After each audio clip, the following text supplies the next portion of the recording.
tidak dibaptis. Ya Tuhan saya, Bapa, Anak dan Roh Kudus.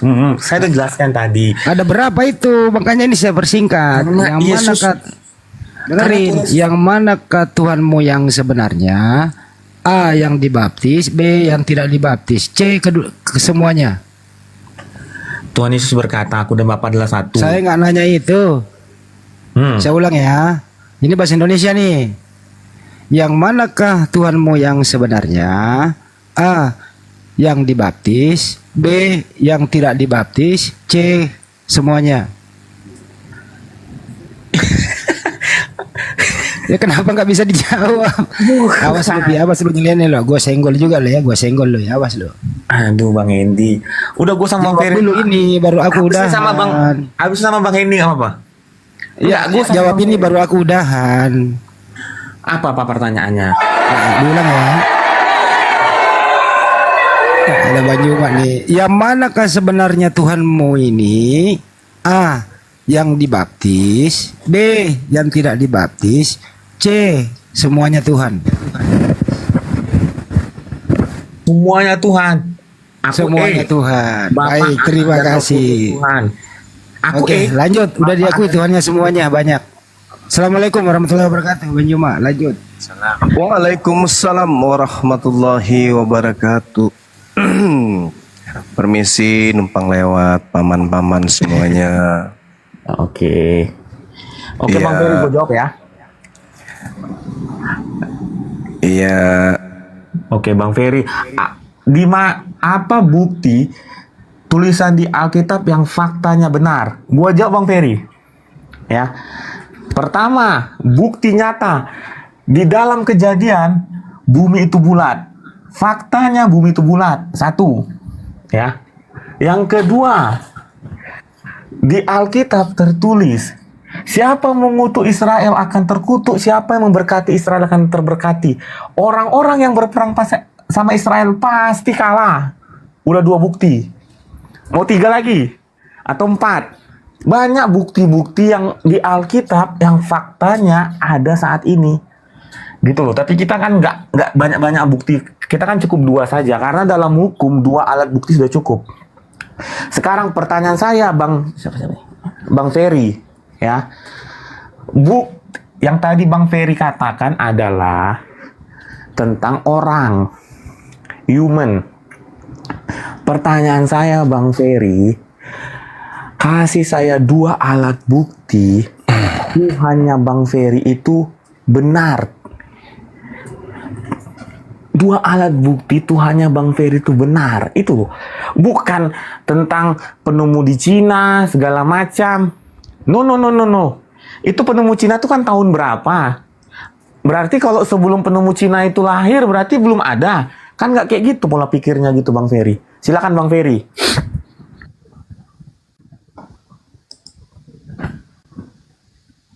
Bang Pipi, sebenarnya tadi sudah saya jelaskan, ya kan, bukti. Contohnya satu dalam surah An-Nasr, di sana dikatakan banyak orang berbondong-bondong memeluk Islam dan itu sebagai bukti yang nyata. Cuman memang karena orang-orang kafir ini nggak pernah memahami tentang akan kekuasaan Tuhan, maka dia selalu mengingkari. Maka benar kata Al-Quran, orang-orang kafir dan orang-orang Nasoroh, orang-orang Yahudi ini nggak pernah ridho akan ajaran dan dibawa oleh baginda Rasulullah SAW. Gitu loh Bang Fipi. Makanya di Al-Quran sendiri dikatakan innal ladzina kafaru min ahlil kitab wal musyrikin finnar jahannam khalidina fiha ulaika hum syarrul bariyah. Seburuk-buruknya makhluk itu adalah mengatakan Tuhan itu adalah 3. Seperti dikatakan dalam surah Al-Maidah ayat ke-71. Laqad kafarul ladzina qalu innallaha salisu salasa. Nah, pertanyaan saya Bang Vipi belum menjawab lo tadi loh. Di mana kita mengaku sebagai Yesus itu sebagai Tuhan, maka Tuhan menjanjikan surga untuk kita. Sedangkan di Islam tadi jelas dalam surah Fusilat dikatakan Bismillahirrahmanirrahim innal ladzina qalu rabbunallah tsumma istaqamu tatanazzalu alaihimul malaikatu alla taqafu wa abasir bil jannatil kuntum tu'adun. Barang siapa mengatakan Tuhan kami Allah, maka Allah akan menjadikan surga baginya. Sekarang berikan aku satu data di mana mengatakan Yesus Tuhan, maka Yesus menjanjikan surga untuk kalian. Silakan Bang Vipi. Kenapa kalau Bang Vipi sebentar Bang Vipi, kalau Bang Vipi membawakan Matius 11:27, Bang Vipi lupa baca di ayat ke-25-nya. Di sana dikatakan apa? Yesus bersyukur kepadamu Bapa, Tuhan langit dan bumi. Lalu Yesus Tuhan di mana? Di sawah kan enggak kan? Silakan Bang Vipi. Oke. Bang Ferry, saya ulangin ya. Saya jawab pertanyaan Bang Ferry dengan tegas. Di mana Tuhan Yesus menjanjikan surga? Oke. Yohanes 3 ayat 18 Bang Ferry. Saya bacain. Ya. Barang siapa percaya kepadanya, ia tidak akan dihukum. Pertanyaan saya, tempat hukuman itu di mana? Di neraka. Saya lanjutkan. Barang siapa tidak percaya, ia telah berada di bawah hukuman. Nah, artinya di sini Yesus mengatakan kalau kamu percaya saya, kamu masuk surga. Kalau kamu nggak percaya, kamu dihukum. Di mana tempat hukuman? Neraka. Sebab ia tidak percaya dalam nama Anak Tunggal Allah. Artinya kalau kita percaya Tuhan Yesus sebagai Anak Tunggal Allah, kita dipastikan 100% masuk surga. Sesuai Yohanes 3 ayat 18. Pasti dan iya. Gitu loh. Oke deh Bang Ferry, kayaknya sudah Bang Vipi, rame. sebentar Bang Vipi, tadi sudah saya bilang, memang kita diyakini untuk mempercayai setiap para nabi utusan Tuhan, di mana untuk kita mengikuti apa yang mereka ajarkan. Dan Nabi Isa alaihissalam atau Yesus itu hanya diutus untuk kaum Bani Israel. Saya bertanya, percaya sebagai apa? Kalau percaya sebagai nabi, ya jelas. Di Al-Quran pun juga dikatakan, Qul in kuntum tuhibbunallaha fattabi'uni yuhibbukumullah wa yaghfir lakum dzunubakum wallahu ghafurur rahim. Barang siapa yang percaya kepada Nabi Muhammad, maka tempatnya surga. Tetapi pertanyaan saya, di mana ketika kita mempercayai Yesus sebagai Tuhan, maka Elohim akan menjanjikan surga untuk kita? Itu pertanyaannya Bang Vipi. Kenapa ketika dikatakan anak Bapa atau anak Allah, Efraim juga dikatakan anak Allah kok. Bang Vipi lupa baca di perkataan Paulus Roma 1:25. Orang-orang yang disesatkan oleh Tuhan adalah orang-orang yang menyembah kepada makhluk. Yesus makhluk bukan? Makhluk. Manusia. Berarti itulah orang-orang yang disesatkan oleh Tuhan. Menukar kebenaran Tuhan dengan pendustaan mereka. Coba Bang Vipi baca Roma 1 nomor 25. Silakan.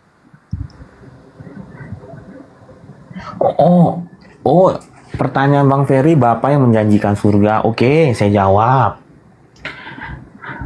Di mana tertulis di Alkitab, Bapak menjanjikan surga kalau percaya kepada Tuhan Yesus, betul? Saya jawab.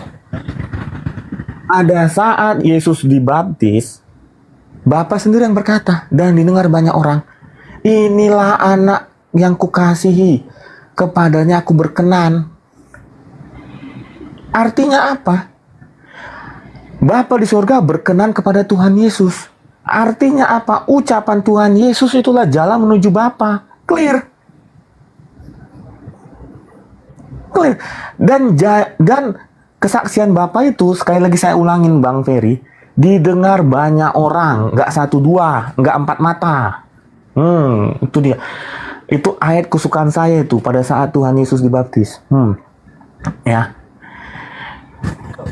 Oke Bang Ferry, kayaknya udah cukup Bang Ferry. Nggak enak sama Ustadz Tata, dia yang punya ruangan. Nanti kita lanjut lagi ya. Oke Bang Ferry. Sama aku boleh nggak? Nah, sama Gurunda aja Bang Vipi.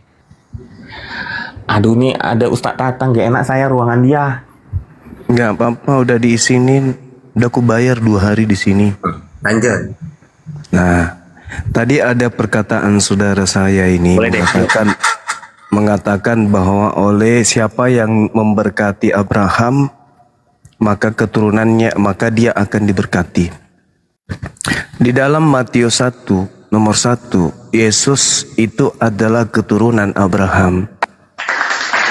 Kristen diajarkan untuk memahami, meyakini, mengimani Yesus anak Abraham ini adalah orang yang dikutuk oleh Elohim.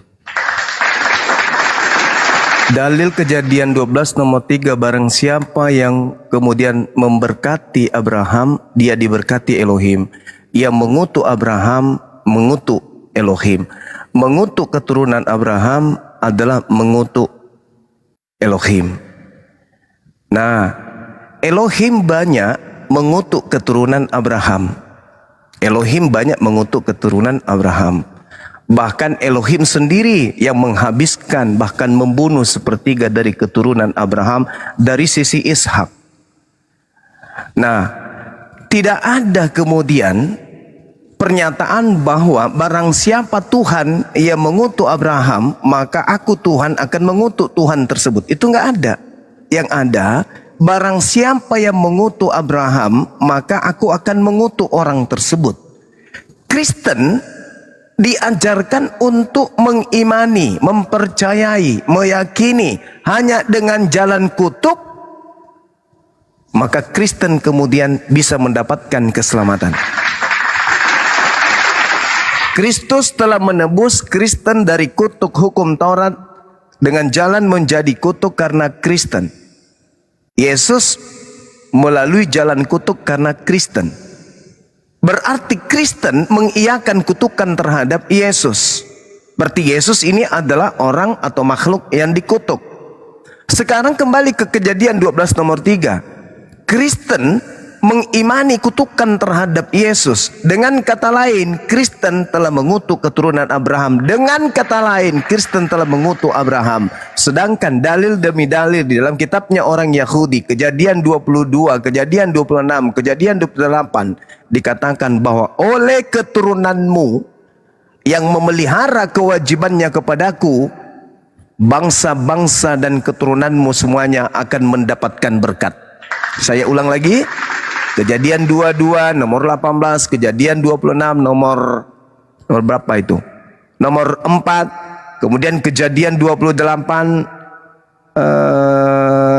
Kejadian 28 nomor 14, semua menceritakan karena keturunanmu bangsa akan mendapatkan berkat. Berkat itu didatangkan oleh yang memberkati. Berkat itu didatangkan oleh yang membawa berkat. Yesus datang menurut pola kekristenan tidak membawa berkat, tetapi membawa kutuk. Terkutuklah Kristus yang digantung di atas tiang salib. Apakah ini berkat? Kalau ini adalah berkat, silakan. Bagaimana cara Kristen mengolah kutuk Tuhan menjadi berkat? Silakan. Oke, bagus nih pertanyaannya. Oke, Bang Zuma nih lupa ya.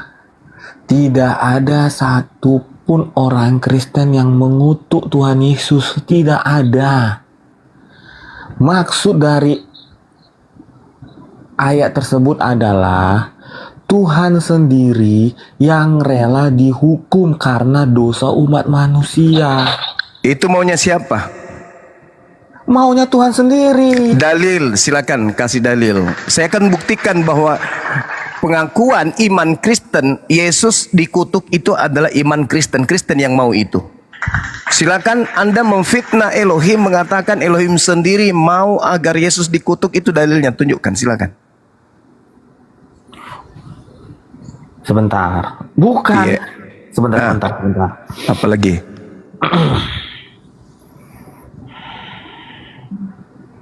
Sebentar. Saya buka Matius.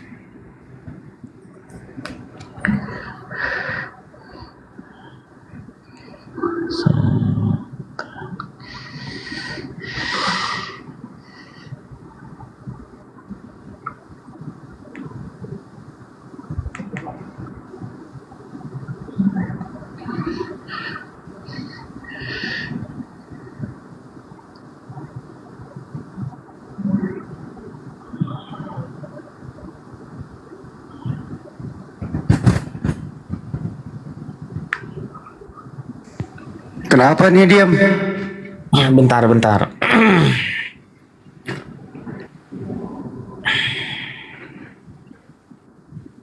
Lu mikirin apa sih, Pe? Buruan. Sebentar, gua cari ayat. Bentar. Bang.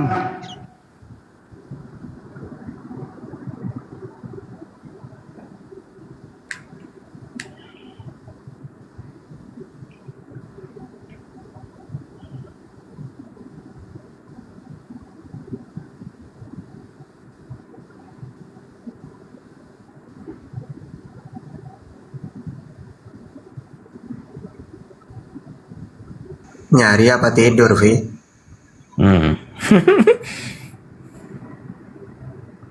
Oke, saya kasih ayatnya Bang Zuma. Silakan. Matius 26 ayat 28. Ini yang berkata Tuhan Yesus sendiri, ya. Ya, sebab inilah darahku, darah perjanjian yang ditumpahkan bagi banyak orang untuk pengampunan dosa. Nah, tepuk tangan Oke. mana? Ya, tepuk tangan. Oke. Baik. Oke, silakan. Sekarang Yesus membantai itu di dalam Yohanes 6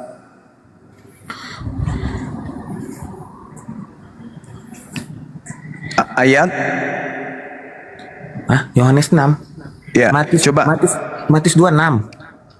Yohanes 6 Oh, Yohanes 6 ayat. ayat 68. Yesus sendiri yang membantai itu. Yohanes 6 ayat 68. Aku bacain boleh? Iya, silakan. Jawab Simon Petrus kepadanya, Tuhan, kepada siapakah kami akan pergi? Perkataanmu adalah perkataan hidup yang kekal. Nah, perkataanmu adalah perkataan hidup yang kekal. Lihat di data nomor 63-nya. Apa perkataan hidup yang kekal itu? Rohlah yang memberi hidup. Daging sama sekali tidak berguna. Perkataan-perkataan yang kukatakan kepadamu adalah roh dan hidup. Yesus mengatakan Matius 26, nomor yang Anda sajikan itu Yesus sedang menguji. Yesus sedang menguji siapa di antara murid-muridnya yang benar-benar ingin makan dagingnya dan ingin minum darahnya. Artinya yang benar-benar ingin membunuhnya. Dia ingin tahu siapa di antara muridnya ini yang iblis.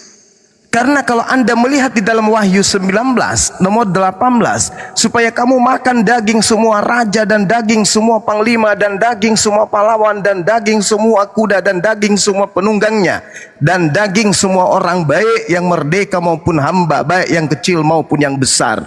Itu Yesus sedang ingin menguji siapa dari muridnya yang benar-benar sudah kerasukan setan, yang ingin minum darah dan ingin makan dagingnya. Sedangkan Yesus sebelumnya sudah mengatakan dengan sangat jelas di dalam Yohanes 6 nomor 63, rohlah yang memberi hidup, daging sama sekali tidak berguna. Saya ingin tahu sama saudara nih, yang digantung di atas tiang salib untuk nebus dosa kalian itu dagingnya atau rohnya?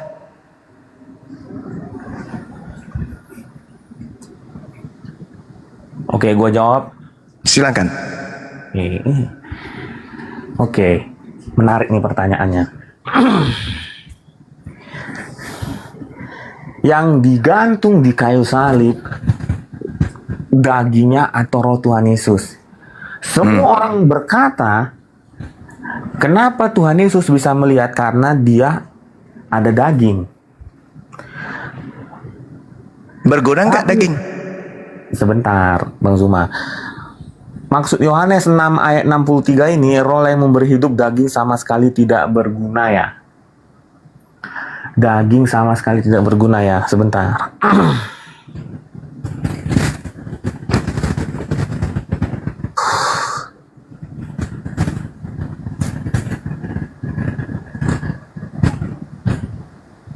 Oh, ini. Sebentar. Mana itu ya? Sebentar. Ayatnya mana ya? Sebentar.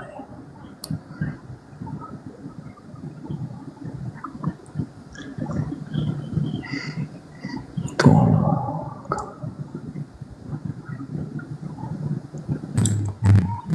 Nomor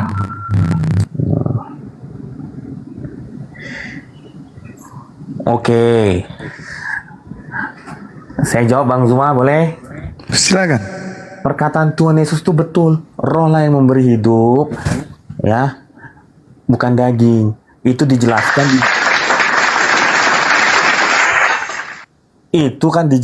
di Galatia 5 ayat 19.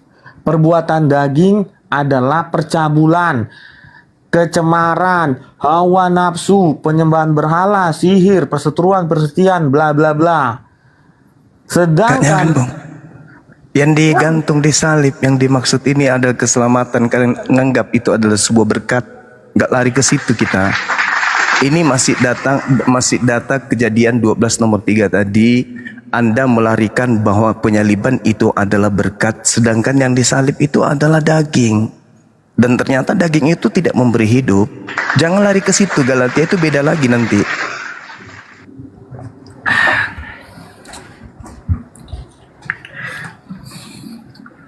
Oke, jadi Bang, oke, bentar.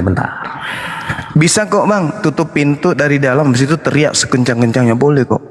Silakan, lampiaskan emosi luapanmu itu, teriak sekencang-kencangnya dalam rumah, gak masalah. Gitu, stres, kayak gitu, gak apa-apa pun. Agak. Namanya berdiskusi, semakin susah pertanyaan semakin menarik. Ya udah, silakan lanjutkan. Tadi sorry. Berapa Bang Zuma? Yohanes berapa? Yohanes 6 nomor 63. Yohanes 6 nomor 3.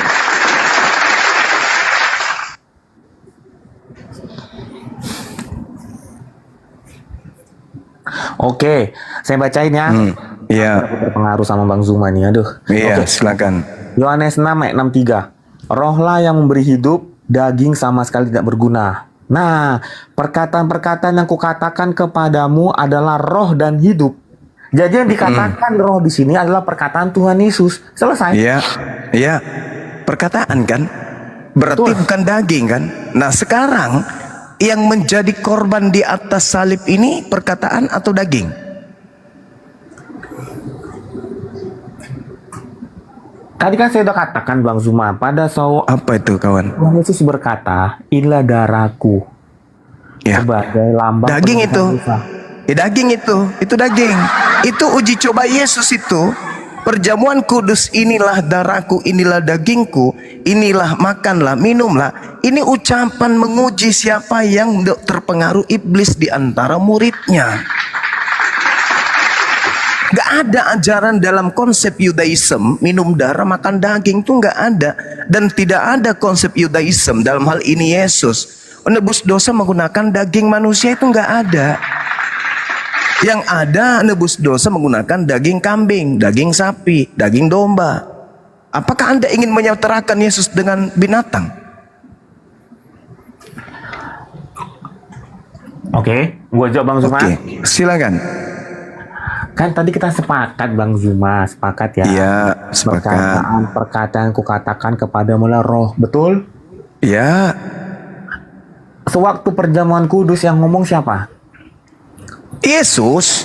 Artinya perkataan Yesus adalah roh, betul? Benar. Artinya darah dan daging yang dia korbankan adalah bentuk penebusan dosa. Karena Tidak yang ngomong ada, Tuhan tidak Yesus. tidak Karena ada ngomong Tuhan Yesus. saudara, ketika Yesus melakukan perjamuan kudus di situ, Yesus tidak sedang menumpahkan darahnya. Dia sedang menuangkan kemudian anggur, alkohol dari botol ke gelas. Dan ketika dia mengatakan dagingnya, dia sedang memotong-motong roti untuk dibagi-bagikan kepada muridnya. Bukan dagingnya. Itu hanya simbol saja untuk menguji siapa di antara muridnya yang setia dan yang ingkar. Coba Anda lihat khutbah Petrus setelahnya. Apa khutbah Petrus di dalam Kisah Para Rasul 2? Coba kamu berselancar ke sana, lihat apa yang diuraikan oleh Petrus sebagai orang yang melanjutkan tongkat estafet kemudian jemaat yang didirikan di atas batu karang. Apa kata Petrus? Karena itu ia telah melihat ke depan dan telah berbicara tentang kebangkitan Mesias. Dalam bahasa Yunani kata kebangkitan itu salah di situ. Anastemia itu artinya adalah kenaikan atau diangkat. Jadi tentang diangkatnya atau tentang kenaikan Mesias, ketika ia mengatakan bahwa dia tidak ditinggalkan di dalam dunia orang mati. Dia tidak ditinggalkan di dalam dunia orang mati. Alias apa? Yesus tidak mengalami kematian. Dan bahwa dagingnya tidak mengalami kebinasaan. Artinya apa?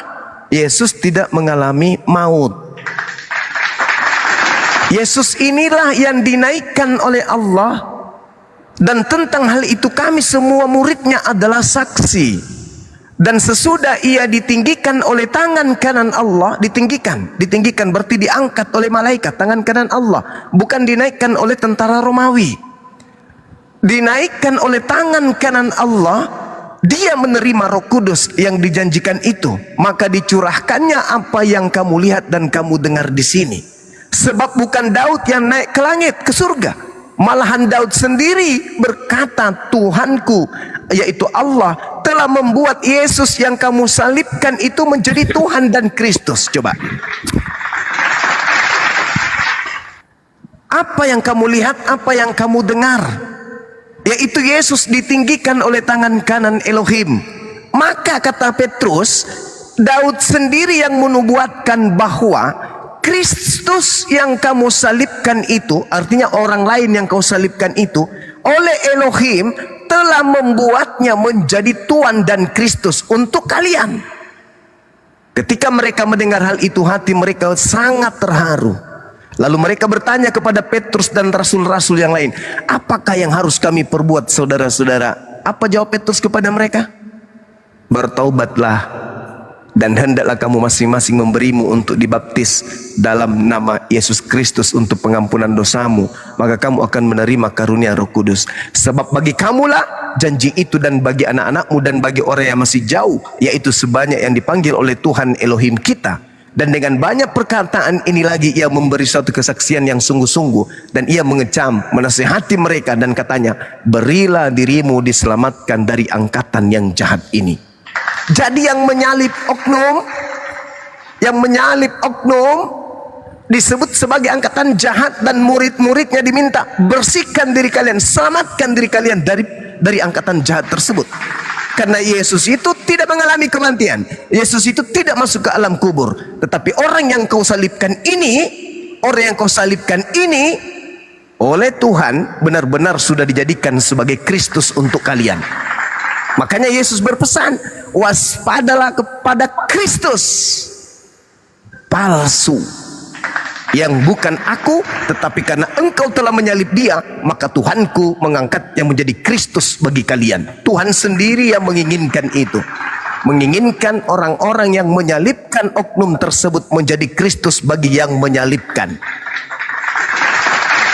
menjadi sembahan, menjadi tuan, menjadi orang yang mereka ikutin. Karena Tuhan pencipta langit dan bumi akan menjadikan iblis itu sebagai teman akrabnya. Di dalam Al-Quran pun diterangkan bahwa aku akan menjadikan setan-setan itu sebagai teman akrabnya. Bahkan dikatakan wa ikhwanuhum yamuddunahum, saudara setan itu adalah orang kafir. Jadi iblis yang kalian salibkan itu akan aku jadikan sebagai sahabat karibmu, akan menjadi Kristusmu. Makanya Petrus mengatakan, selamatkan dirimu, bersihkan dirimu dari angkatan jahat ini. Karena kalau tidak, maka kau akan digiring untuk menjadi hamba dari Kristus yang kau salibkan itu. Sebab yang kau salibkan itu bukanlah Yesus anak Maria. Yesus anak Maria sudah diangkat oleh tangan kanan Elohim.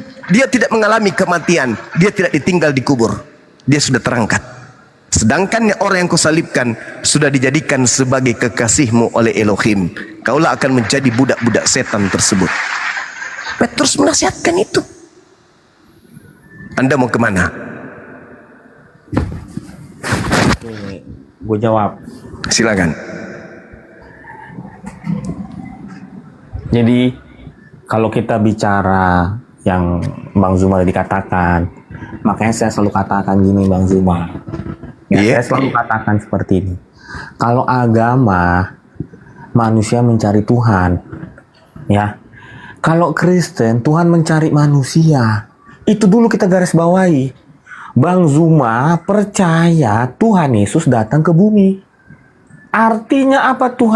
Bang Zuma percaya bahwa Tuhan mencintai umatnya dengan datang langsung sendiri. Clear dulu satu di sini. Maksud lo Tuhan datang ke bumi gitu? Tadi kan Bang Zuma percaya Tuhan Yesus datang. Sekarang begini. Sebentar Bang Zuma, kan abang nggak saya potong. Ya, tadi kan Bang Zuma percaya Tuhan Yesus datang, tapi Tuhan Yesus tidak disalib, betul? Bukan Tuhan bagi saya, manusia yang datang. Karena Tuhan tidak mungkin turun jadi bayi. Sekarang begini aja deh, saudara. Saya kalau berdiskusi itu, saya berharap seperti orang ketemu dengan kayak Pipi ini bisa menggunakan akal sehat meskipun masih berusaha untuk melawan akalnya. Saudara, saya ingin tahu dari saudara nih, disaksikan oleh 700 orang, di YouTube juga kurang lebih demikian. Saya ingin tahu, Yesus itu sejak kapan dia jadi Kristus? Yesus sejak kapan jadi Kristus? Iya. Yesus sejak kapan jadi Kristus? Iya. Sejak lahir kah? Betul. Ah, bagus. Tepuk tangan. Yang di bawah tepuk tangan. Jadi di dalam Lukas 2 nomor 11, hari ini telah lahir bagimu juru selamat, yaitu Kristus. Yang lahir adalah Kristus kan? Iya, Yesus Kristus terus? Ya, yang bayi ini sudah Kristus memang sejak lahir. Iya. Oke, baik. Oke, baik. Oke, sepakat kita teman-teman, kita dengarkan saudara kita ini si Pipi mengatakan Yesus dari sejak lahir sudah Kristus. Saya ulang lagi di khotbah Petrus, Kisah para Rasul 2 nomor yang tadi yang saya katakan kepada saudara. Dia mengatakan begini, orang yang kamu salibkan, Yesus yang kau salibkan, anak manusia yang kau salibkan itu telah dibuat menjadi Tuhan dan Kristus. Apa ini maksudnya? Apa ini maksudnya saudara? Dan sesudah Yesus ditinggikan, diangkat oleh tangan kanan Elohim dan menerima Roh Kudus yang dijanjikan itu sudah diangkat ceritanya oleh Tuhan Yesus ini. Maka apa kata Petrus? Selanjutnya dia mengatakan begini. Jadi seluruh kaum Israel harus tahu dengan pasti bahwa Elohim telah membuat Yesus yang kamu salibkan itu menjadi Tuhan dan Kristus. Anda ngerti maksud saya di sini? Saya ngerti, saya akan jawab. Maksudnya apa itu? Ini yang disalib ini baru dijadikan Kristus. Yang tadi sejak kapan jadi Kristus? Sejak jadi lahir. Ini kenapa baru dijadikan Kristus? Apakah oknum yang sama? Hanya akal sehat mulai yang bisa jujur. Silakan. Oke. Silakan. Gua jawab Bang Sima. Silakan saudara. Maksud ayat itu adalah pembuktian kepada orang yang tidak melihat Yesus secara langsung. Oh ya. Bahwa Yesus itu apa buktinya Yesus Kristus? Itu kan? Ya, dia mati dan bangkit. Itu pembuktian Bang Zuma. Ini Petrus berkata. Jadi seluruh kaum Israel, seluruh kaum Israel harus tahu dengan pasti bahwa dia yang kau salibkan itu telah dijadikan oleh Elohim menjadi Tuhan, menjadi junjungan dan Kristus untuk kalian. Pertanyaan saya, ini yang disalib baru dijadikan sebagai Kristus. Untuk siapa? Untuk penyalib. Sehingga Petrus mengatakan, segeralah berilah dirimu cepat untuk diselamatkan dari angkatan jahat ini. Keluar dari konsep itu, keluar dari kelompok orang-orang yang menyalibkan oknum tersebut. Karena Tuhan Maha Tinggi menjadikan korban yang kalian salibkan itu menjadi junjungan, menjadi Tuhan dan Kristus untuk kalian. Maksudnya kalian yang telah menyalibkan oknum tersebut telah dihukum Tuhan dengan cara Tuhan menjadikan dia sebagai Tuhanmu. Sedangkan Yesus itu, Kristus asli itu, sudah Kristus dari sejak dia dilahirkan. Sedangkan yang disalib ini, nanti disalib baru dia menjadi Kristus. Apa penguatnya Bang? Baca Roma 14 nomor 9. Untuk itulah Kristus disalib agar dia mati, agar dia dibangkitkan untuk menjadi Tuhan bagi Aliteng. Jangan jauh-jauh dulu, jangan jauh-jauh berpikirnya mau lari. Jangan, di sini aja dulu. Jadi Kristus itu sudah Kristus dari sejak lahir. Sedangkan yang disalib itu nanti menjadi Kristus setelah disalib oleh orang-orang kafir. Sehingga Allah menghukum mereka menjadikan korban salib itu sebagai sembahan mereka sendiri, upah dari perbuatan mereka. Makanya Allah mengatakan apa? Wa kaulihim, aku hukum mereka karena ucapan mereka yang berkata bahwa yang disalib itu adalah Nabiku Isa alaihissalam. Aku hukum, apa hukumannya? Mereka menjadikan yang disalib itu sebagai sembahan dan Kristus. Inilah yang terjadi. Maka Petrus mengatakan, berilah dirimu segera diselamatkan dari angkatan jahat ini. Jangan mau ikut terlibat dalam penyaliban. Sedangkan Anda menjadikan salib ini adalah berkat. Dengan kata lain, Elohim menjadikan Anda menjadi hamba dari Kristus yang adalah sibilisisis. Silakan. Bantu diri Anda untuk memahami, silakan. Gue jawab Bang Zuma. Di Lukas yang ngomong itu malaikat. Karena malaikat melihat langsung siapa Tuhan Yesus. Karena sama-sama berasal dari surga. Betul? Perkataan Paulus di Roma 14 ayat 9, Paulus ingin mengatakan bahwa bukti bahwa Yesus Tuhan, dia mati untuk menembus dosa kita. Iya, itu Tuhan. Kan Tuhan yang menginginkan dia menjadi Tuhanmu. Karena kamu percaya kepada penyaliban. Tuhan sendiri, loh, dalilnya ada loh. Khotbah Petrus, orang Israel harus tahu dengan pasti bahwa Allah telah membuat Yesus yang kau salibkan itu menjadi Tuhan dan Kristus. Untuk siapa? Untuk angkatan jahat. Silakan ada Tuhan kan? Nah, Tuhan memang sengaja kok menjadikan dia sebagai Tuhanmu kok. Al-Quran juga mengatakan itu.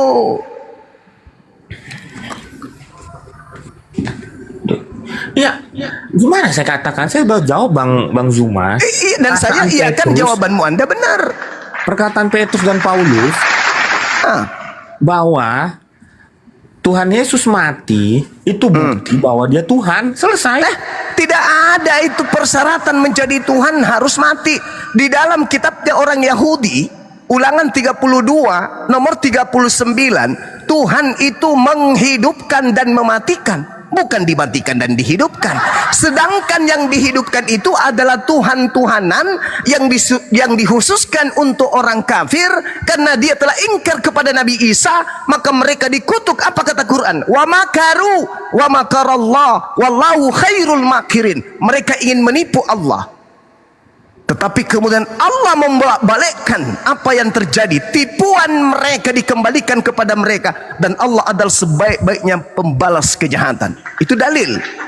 Oleh karena mereka angkatan jahat menginginkan kematian terhadap Yesus, menginginkan kemudian Yesus ini menjadi korban, maka dengan kata mereka memaksakan yang dibunuh itu adalah Yesus, maka Allah palingkan. Oke, aku jadikan yang kau salib itu menjadi Tuhan dan Kristus bagi kalian. Petrus kemudian teriak, wahai saudara-saudaraku, dengarkanlah, berilah dirimu diselamatkan dari angkatan yang jahat ini.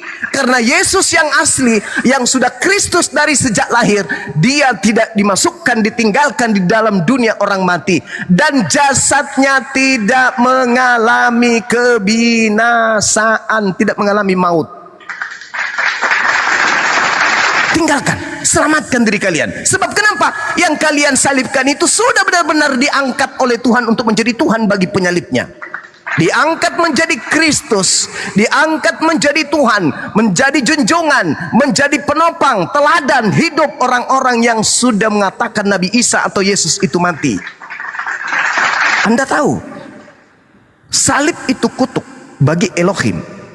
Barang siapa yang percaya salib, maka dia akan diarahkan untuk menyembah kepada korban yang ada di atas tiang salib. Itu Tuhan yang mengatakan, Al-Quran yang mengatakan, dan khotbah Petrus pun mengatakan itu.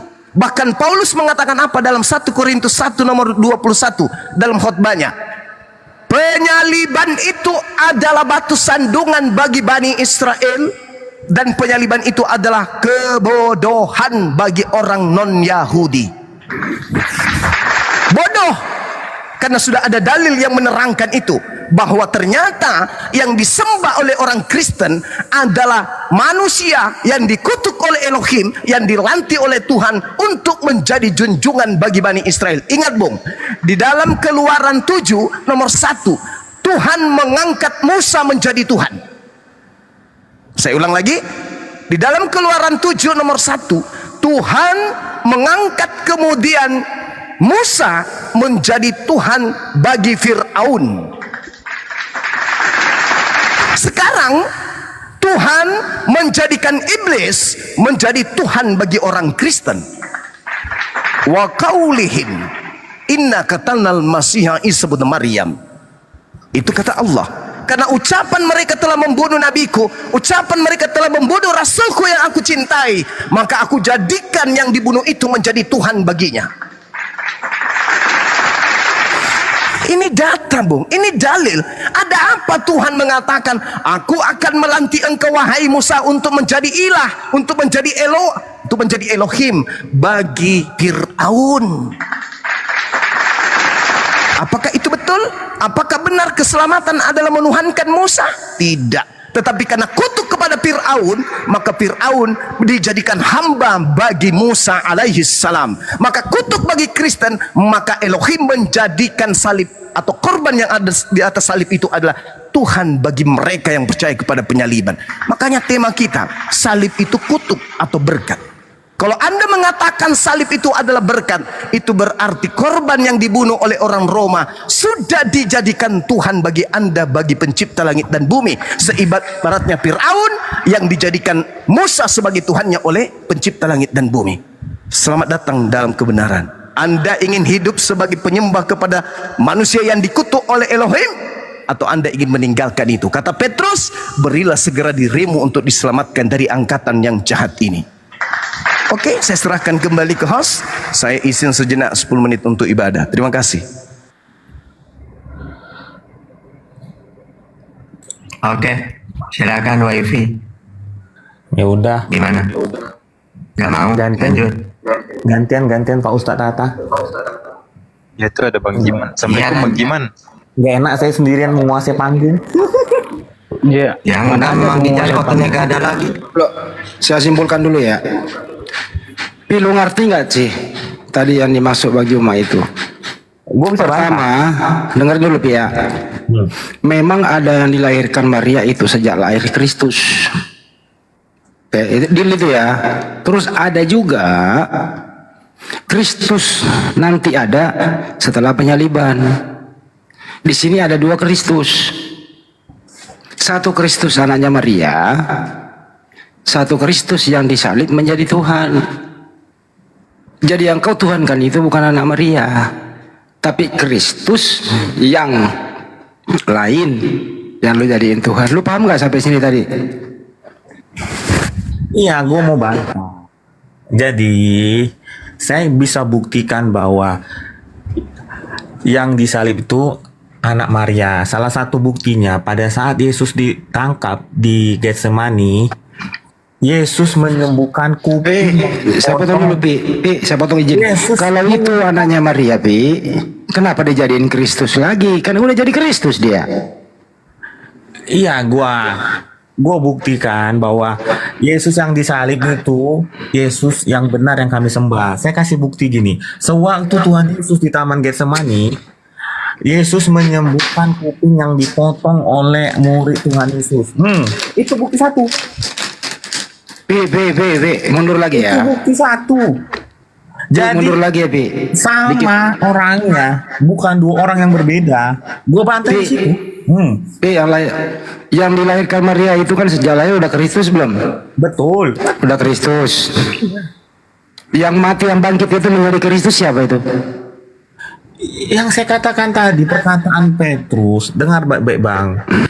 Perkataan Petrus sama perkataan Paulus itu bahwa dengan kematian Tuhan Yesus itu membuktikan bahwa dia Tuhan. Kan itu jawaban saya ke Juma. Kalau lagi ya. Bisa Kan benar, Pak. bisa nggak orang sudah menjadi dengar Pi. Bisa nggak ini Yesus sudah menjadi Kristus terus dilantik lagi menjadi Kristus? Bagaimana kira masuk akal nggak? Bang, saya ulangi katakan lagi ya, perkataan Paulus di Roma tadi sama perkataan Petrus itu mereka ingin mengatakan bahwa Tuhan Yesus itu memang Tuhan, buktinya dia mati di kayu salib. Itu pembuktian bahwa Yesus Kristus. Ngerti nggak?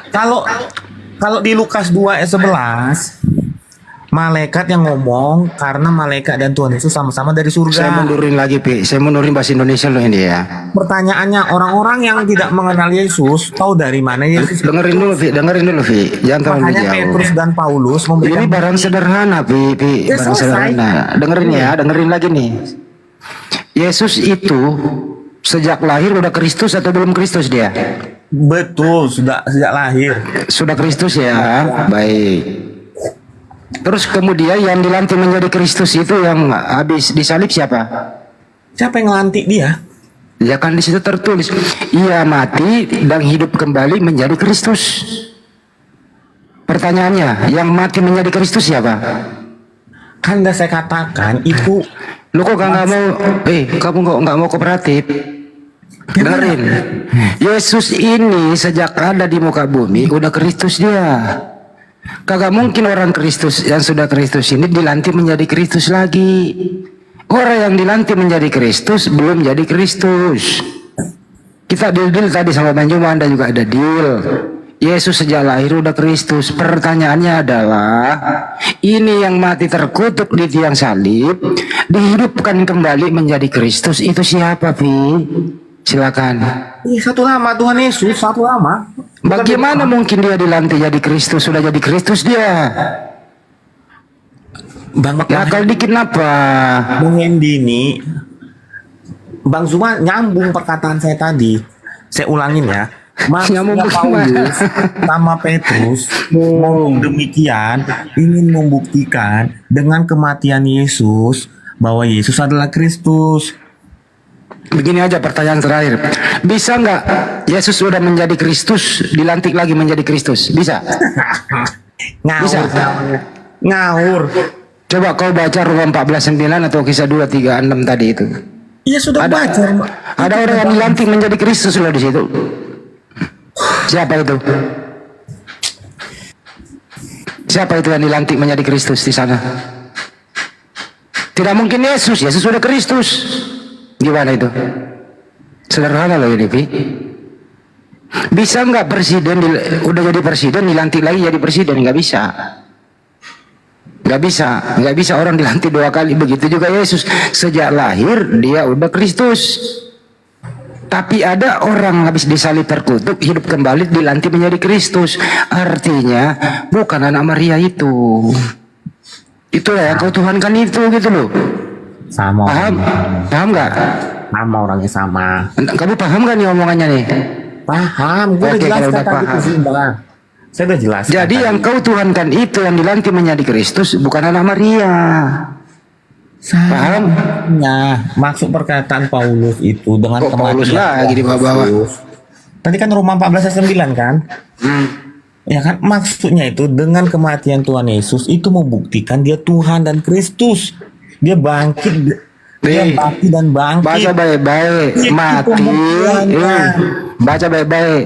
Syarat dia menjadi Kristus harus mati dulu. Sedangkan Yesus sejak dilahirkan udah Kristus. Yesus menjadi Kristus nggak perlu mati, cukup dilahirkan. Tapi yang di Roma 14:9 harus mati terkutuk dulu, hidup baru jadi Kristus. Dua oknum yang berbeda, coy. Paham? Satu. Paham? Satu. Gimana satu?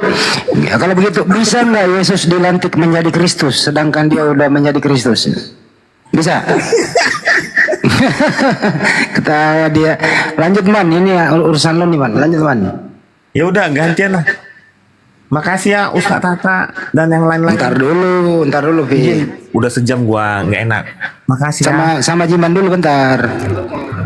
Kamu kan nyari molok-molok, Vi. Ini udah kasih dia Ferry, udah. Jadi kan Jimen sekarang ya. Ayo Jimen ya, silakan, nggak apa-apa deh. Iya. Kalau tadi yang disampaikan Bang Zuma dengan Bang Handi itu udah benar, berarti itu mengindikasikan bahwa dua orang yang berbeda. Karena yang pertama lahir itu adalah sudah Kristus sejak lahir, bahkan bagi siapapun yang tidak percaya dengan dia lahir kedatangannya sebagai anak manusia dan Kristus, maka orang tersebut ia akan dihukum. Itu satu poin. Kedua, sementara kata Paulus yang di Roma tadi, Petrus yang di Roma tadi, bahwa baru ada diangkatnya dia sebagai Kristus ketika sudah disalibkan. Berarti dua orang yang berbeda, itu satu poin.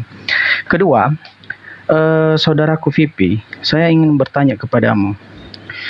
Yesus mengkehendaki menyembah atau mentuhankan kepada dirinya atau kepada Bapaknya? Saya bertanya dulu sama Vipi. Saya Berikan jawab. datanya, saudaraku. Saya jawab. Ada tertulis, ya Jiman. Sorry.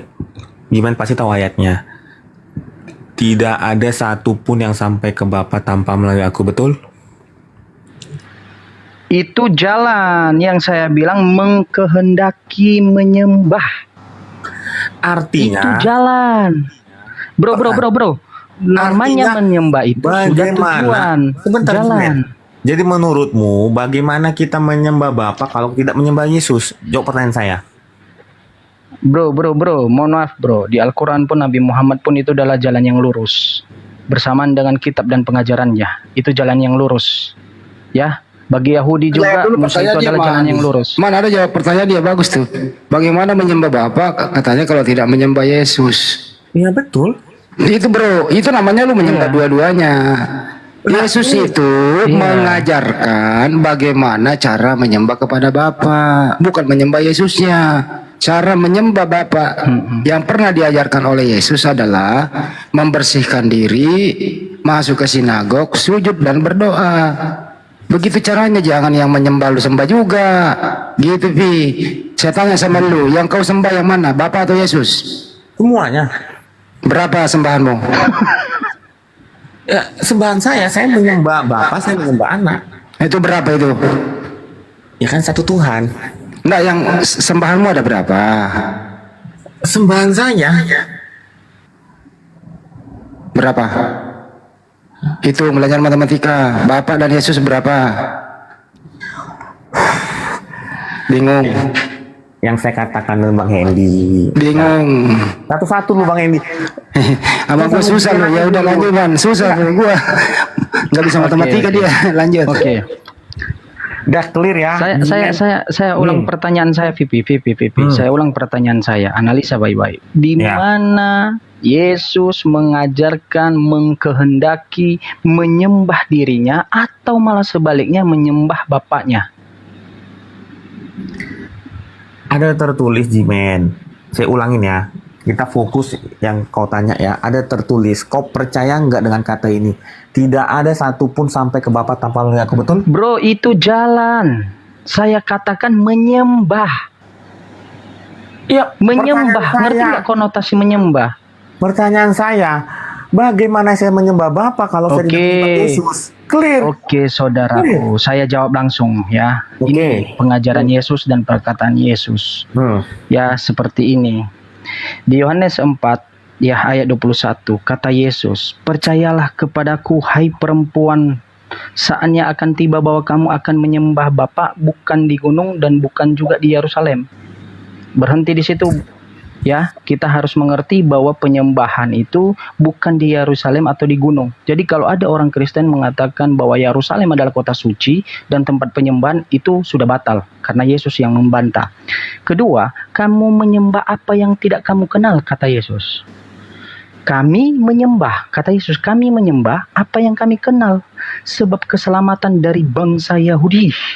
Ya, tetapi saatnya akan datang dan sudah tiba sekarang bahwa penyembah-penyembah benar akan menyembah Bapa dalam roh dan kebenaran.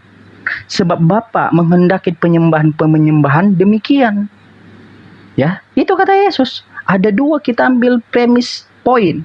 Satu, Yesus ingin kita menyembah dalam roh, bukan dalam suatu daging. Yesus adalah daging berdarah, dipotong nonotnya ketika kecil, makan ikan goreng, makan roti, itu daging. Jadi kalau siapapun yang menyembah dalam kedagingan, itu bukan penyembah yang benar.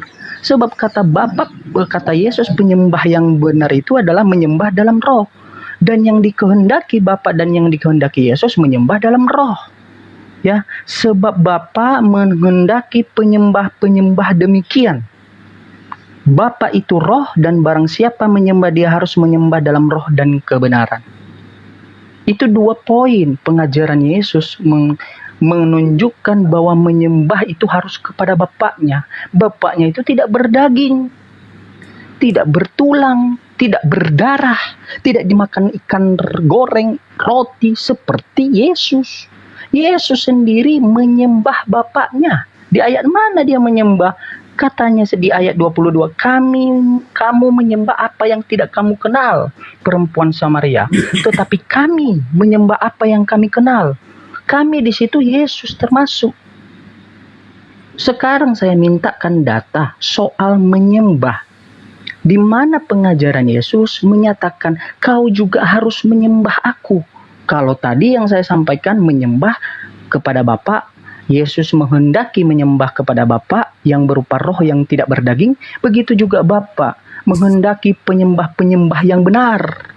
Jadi kalau penyembah yang salah itu menyembah dalam daging. Yesus itu dalam daging. Silakan dijawab, akhi. Oke, gua jawab ya.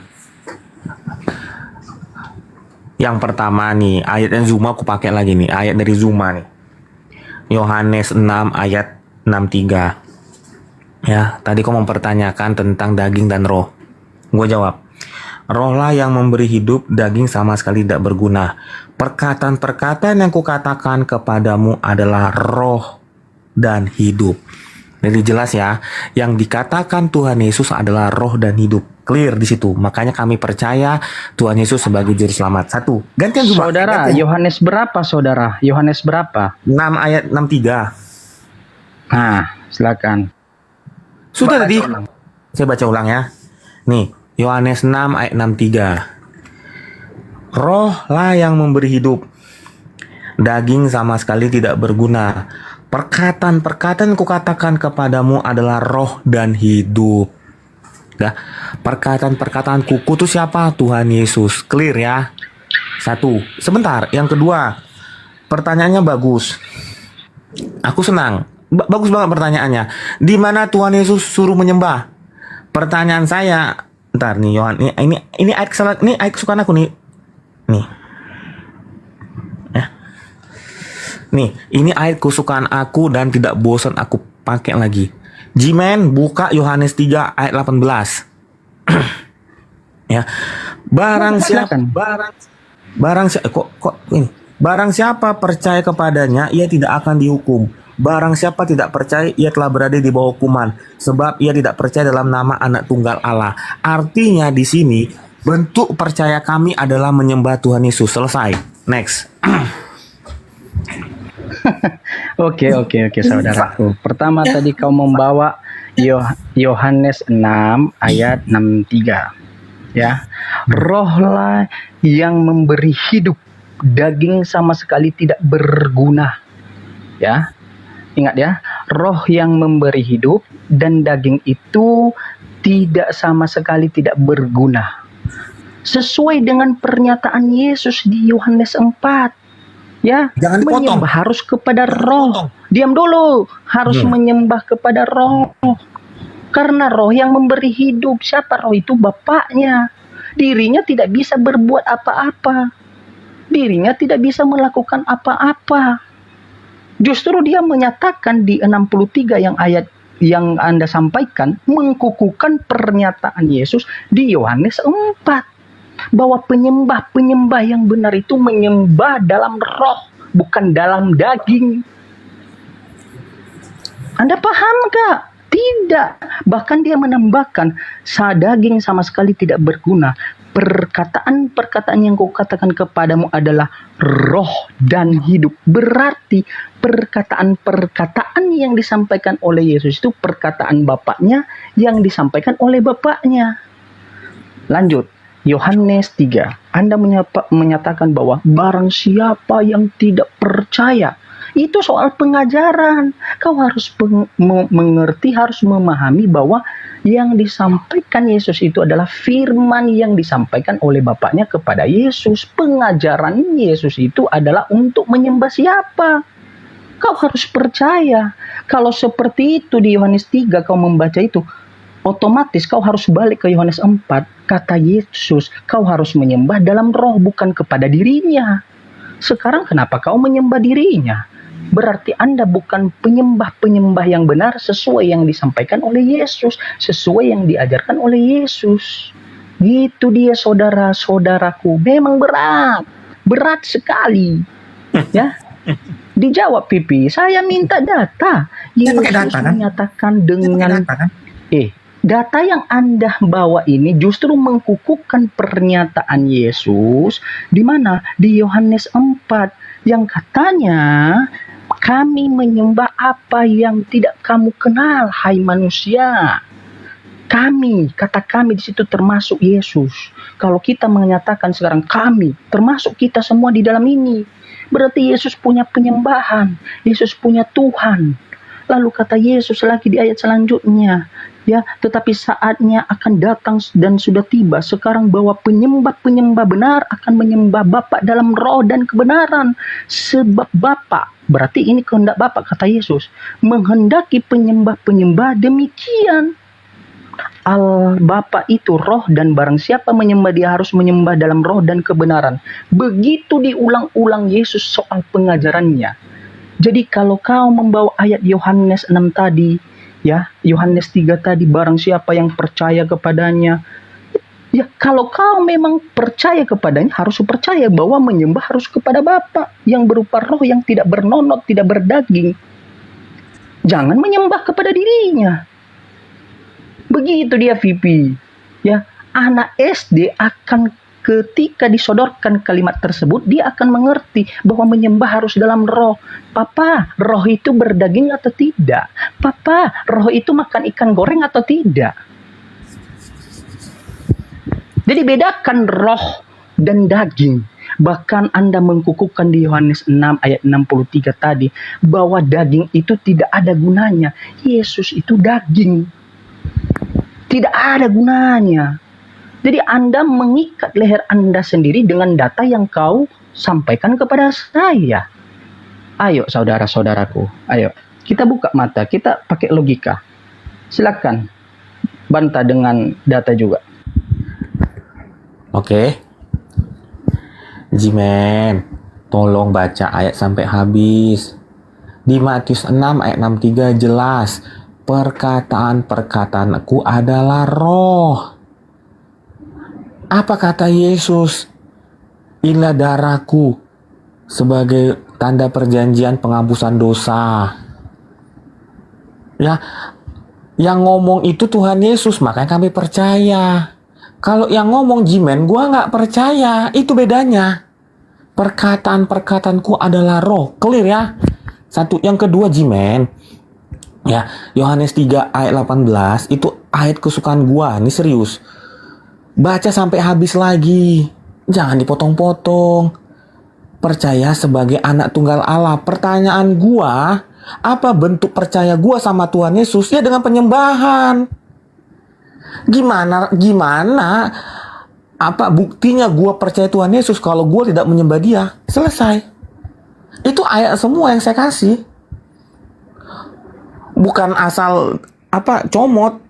Makanya saya katakan Jimen, baca ayat itu sampai akhir. Jelas dikatakan, ya, tidak dihukum Jimen, tidak dihukum kalau engkau percaya Yesus anak tunggal Allah. Artinya apa? Tidak dihukum, masuk surga, clear and clean. Bukan Sudah saudaraku? Sudah? Pipi? Makin ngaco jawabannya. Assalamualaikum warahmatullahi wabarakatuh. Waalaikumsalam warahmatullahi wabarakatuh. Pipi monitor. Lagi cari-cari ayat dia, cocologi lagi. Hilang habis tuh. Akan betul kan hilang. Karena saya sudah katakan hilang. Saya sudah katakan hilang. Ya. Karena saya mau jawab. Ya, Pipi naik lagi saudaraku. Naik lagi. Ya, lagu lama cara-cara itu Vipi. Ya, tiba-tiba ngopi menghilang, lagu lama itu. Itu lagu yang saya mainkan dulu itu. Ya. Kalau Anda menyatakan bahwa Yesus itu adalah roh, yang disampaikan Yesus itu adalah roh, memang betul. Yang disampaikan Yesus itu adalah roh. Karena Yohanes 3 ayat 34, ya, Bapa itu memberikan roh kepada Yesus, roh Allah, dan Yesus menerimanya, lalu Yesus menyampaikannya. Ayo Vipi, naik lagi. Saya pengen Anda naik. Saya berapa kali pertanyaan saya sampai saat ini belum terjawab. Di mana Yesus menghendaki bahwa dia harus menyembah pada dirinya yang berupa daging. Tetapi yang saya dapat sebaliknya, Yesus dan Bapa menghendaki menyembah dalam roh atau Bapa itu sendiri.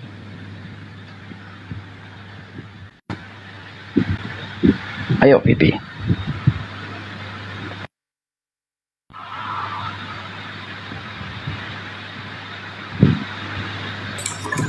Naikkan dari mana? Dari Iya, suaranya itu Ustaz Tata. suaranya siapa? Suaranya Ustaz Tata kayak apa ya, doubling begitu. Mic-nya kayak kurang bagus. Saya udah pakai mic ini, pakai laptop ini. Ini sebenarnya kayak si Pipi ini Bang ya. Belajar matematika dulu, matematika kelas 1 sama bahasa Indonesia. Aku menyembah Yesus, aku menyembah juga Bapa. Yesus dan Bapa beda nggak? Beda. Sembahanmu berapa? 1. Gimana ini sih orang-orang kayak gini ya? Kadang-kadang inilah bahaya ini kalau masuk kantin nih. Makan 3 dia bilang 1. Karena semua 1 kan. Misalnya contoh nih. Dia makan tahu 1, 2 tahu, 3 tahu. Berapa kau makan? Ya 1. Ketiga ya enggak, itu 3 pribadi tapi sama-sama tahu gitu.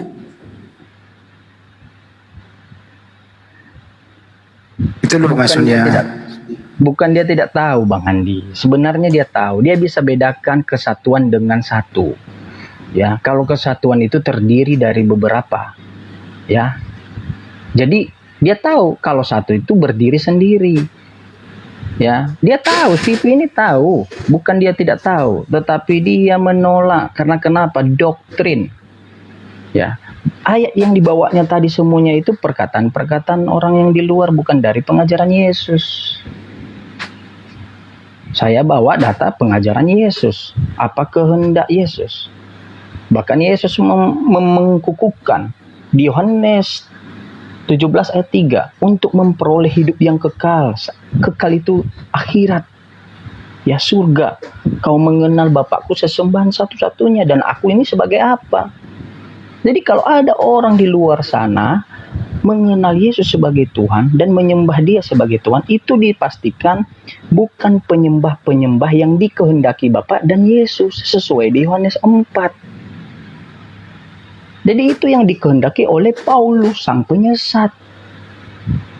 Sebab kata Yesus, ada orang akan menggunakan namaku di angkatan ini dan menyamakan dirinya dengan aku. Siapa itu yang menyamakan dirinya? Paulus, yang menyatakan bahwa dia itu adalah Kristus. Di mana tertulis saudara-saudaraku bahwa Paulus menyatakan dirinya adalah Kristus? Di 1 Korintus 11 ayat 1. Jadilah pengikutku sama seperti aku juga Kristus, kata Paulus. Kan kurang ajar manusia seperti itu. Tapi sebenarnya nggak kurang ajar juga sih. Kenapa? Karena memang ini hukuman bagi mereka yang ingin menganiaya, bikin metong nabi, utusan Tuhan, yaitu anaknya Maria kan gitu. Betul. Ya cara menghukum mereka itu adalah yang membiarkan mereka dengan hawa nafsu mereka, yang disalib itu adalah Tuhan mereka. Ya dibiarkanlah bermanuver itu, menulis surat, ya terserah, tulis saja bahwa yang kau tuhankan itu adalah bukan yang sang pencipta, tapi kau buat Tuhan baru. Gitu. Anehnya lagi bukan Anak Maria itu. Tadi kan udah jelas. Ini topik baru loh, bagus tadi. Apa namanya? Ilmu yang kita dapat dari Bang Juma mengenai Lukas 2:11 itu. Pertanyaan sederhana diakui pula dari awal. Bahwa yang dilahirkan Bunda Maria itu memang ya sudah Kristus. Kristus artinya apa sih? Yang diurapi oleh Tuhan, yang disayangi oleh Tuhan, yang dilindungi oleh Tuhan, yang dikaruniai oleh Tuhan, itu nama Kristus, gitu ya. Artinya apa? Jadi sejak dalam kandungan sampai dia lahir dan seterusnya itu selalu dikaruniai oleh Sang Pencipta, itulah Kristus menurut bahasa asingnya, gitu ya. Nah, yang mati terkutuk di tiang salib hidup kembali menjadi Kristus, ya bukan yang sudah menjadi Kristus. Ada orang baru, ada oknum baru yang dilantik menjadi Kristus, menjadi Tuhan. Ya kriterianya yang disalib itu kan tentu orang yang fasik, tentu orang yang pemakan suap dan seterusnya. Anaknya Maria, Yesus itu tidak memenuhi syarat untuk disalib. Jadi bedakan di sini memang perlu kecerdasan, kejujuran, bukan doktrin semata. Betul. Itu sih. Jadi teman-teman. itu siapa? Gini gak? Lukas 2:11 itu kan menurut kamu Yesus sudah lahir, sudah jadi Kristus ya gak?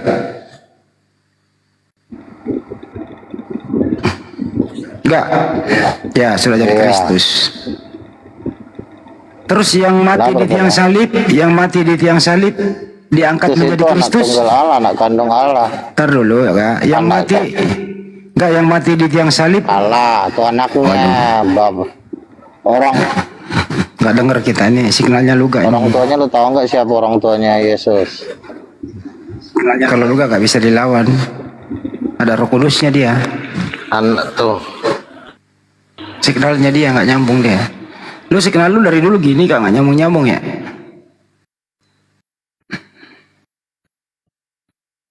Tuh kan. Kalau menurut Luga itu Roh Kudus itu perempuan, istrinya Bapak katanya. Bapak itu suami, Roh Kudus itu istrinya, Yesus anaknya. Jadi keluarga Tuhan kalau Luga itu. Hampir sama dengan Gumasa, pejabat surga. Apalagi yang mau dibantah? Iya, kita sih nggak bisa debat sama Luga. Apalagi yang mau dibantah? Tapi Kristen lain marah lo, gak lo bilang Roh Kudus itu. Kalian lawan Edis saja. Edis, gini loh, Edis itu kan masih berjuang, bermimpi untuk bisa melawan kalian. Kalau gua kan semuanya, apalagi yang mau dibahas. Edis berani nggak ngomong Roh Kudus perempuan? Karena Edis ya lu yang lawan dia kan.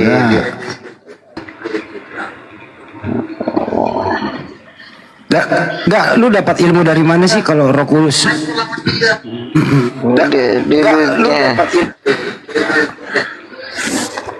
Gini. Kejadian 1 ayat 27 kan dibilang Allah menciptakan perempuan menurut rupanya. Allah menciptakan perempuan menurut rupanya. Berarti Allah itu kan perempuan, betul nggak? Masuk akal kan? Enggak juga sih. Allah enggak, terserah lu. Perempuan menurut gambarnya juga. Bukan Allah itu. Kan kejadian 27 bilang Elohim. Iya, mau Yahweh juga nggak masalah. Allah Elohim menciptakan perempuan menurut gambarnya. Ya berarti Allahnya seperti perempuan, karena kan perempuan itu kan gambarnya dia diciptakan berdasarkan gambar Tuhannya. Elohimnya terserah, Elohimnya menjadi perempuan kali, bukan Allah. Itu aja gak? Iya, bukan Allah. Iya, ya kan bahwa di pokoknya kayak yang penting lu nggak bawa-bawa Allah, yang nggak bawa-bawa istilah Islam, terserah lu. Penting lu nggak iya bawa. Gak, menurut kamu kenapa Edis kamu? Enggak, menurut kamu kenapa Edis kabur ke luar negeri? Sekarang gue fokusnya dulu, bukan bahas Allahnya. Ini signalnya ini nggak Di sini benar. benar nggak Beli pakai dulu lah nabinya. gambarnya? Paling Enggak, tidak dulu apa Edis pakai. itu waktu Iya di kan? Indonesia, Yesus bukan Tuhan. Setelah kabur ke luar negeri, Yesus jadi Tuhan sekarang, kata Edis. Gimana enggak? Ya sudah kan. Kan Tuhan nggak mah. Jadi Tuhan itu kayak keluarga ya, gak ya? kan juga betul Keluarga dia, ada bapak, ada istri, ada anak. iya Bukan? Istri ada anak. betul, kan sama kayak manusia diciptakan menurut rupa gambar Tuhan. Gimana mau Jadi dilawan? Kudus- Coba apa yang mau dilawan? Jadi Roh Nggak ada Kudus itu lagi, satu-satunya jalan cuma pindah agama. Ibunya satu-satunya cara udah pindah agama, jelas. Menurut Kristen lain gue menghujat Roh Kudus. Oh iya, ya. gue udah buka gereja nih, yang mau gabung nih boleh nih. Nah, ngapain lo ngurusin orang lain jembek? Lu cari Tapi kamu menghujat Roh Kudus datanya ya. Kristen yang jauh dari gua. Dia gak denger kita nih sinyalnya dia. Tadi ya sebagai orang tergembel di alam semesta. Kata dia sebagai manusia tergembel di alam semesta. Ngapain kita dengerin orang mereka masuk neraka kok, orang kita bom Agatha, Sophia masuk. Ngapain kita dengerin? Gak, lu di kampung apa di Jakarta sih? Signal lu Senin Kamis begini. Jakarta, di Bekasi gua. Tapi signal lu gitu banget sih.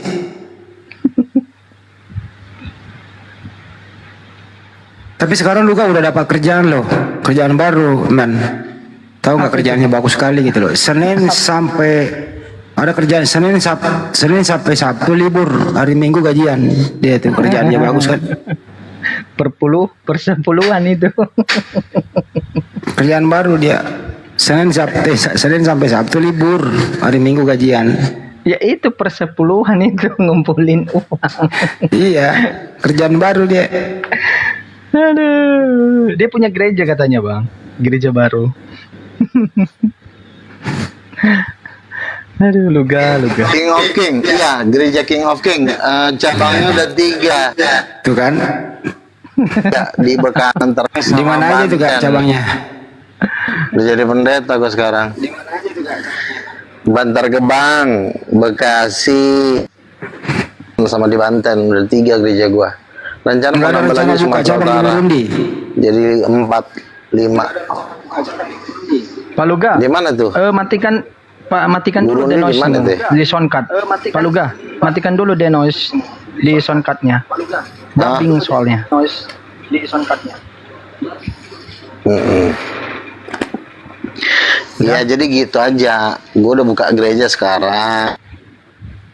Gabung boleh, ya kan? Mumpung masih gereja baru nih. Gereja baru. Ajarannya Kira-kira- Roh Tuhan kira-kira- itu ajarannya. Pak Luga, kira-kira udah berapa orang yang udah mendaftar jadi jemaat?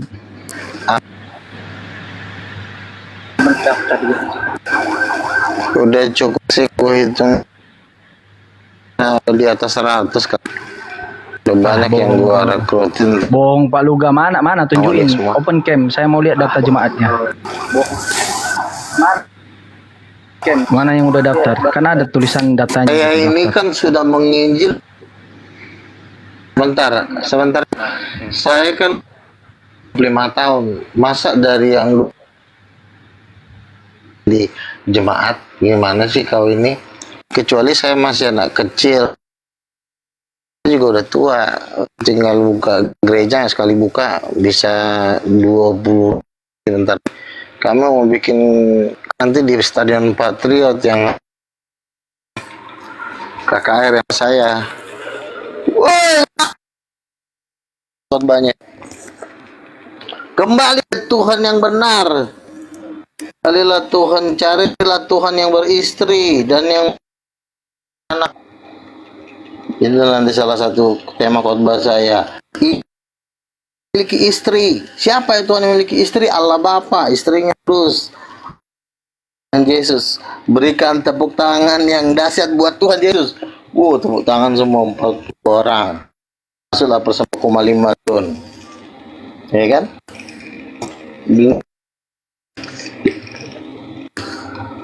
Betul nggak? Enggak. Jangan mau Tuhan kalian tidak memiliki istri. Harus ada istri. Jikalau kalian selamat. Kalau ada Tuhan, tinggalkan, cari Tuhan yang memang udah. Ya. Siapa Tuhan yang punya jodoh? Allah Bapa, istrinya Roh. Terus berikan tepuk tangan. Ada men sudah. Itu khotbah jelas.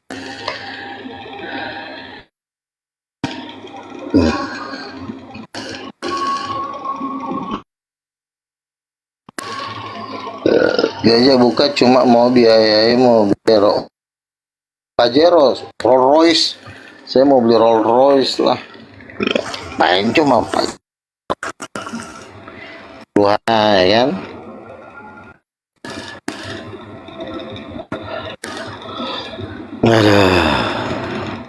Loh, jelas kok Tuhan ada bininya kok. Siapa bilang Tuhan nggak punya bini? Gitu. Gak ada yang mau membantah lagi nih biar gue turun. Silakan Jimen, Sandu Jimen silakan. Itu tertulis di mana itu? Iya Ustaz, iya Ustaz. Itu tertulis di mana itu Pak Luga?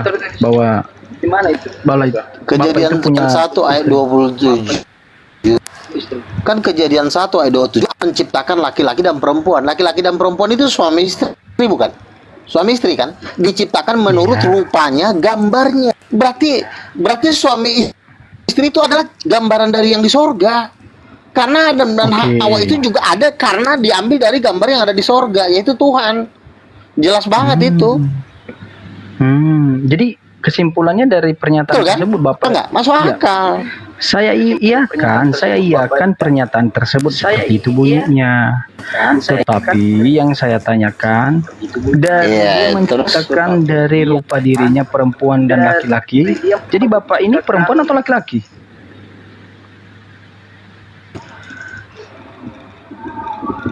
Bapak ini apa? Bapak Kan ini tadi kenapa tadi?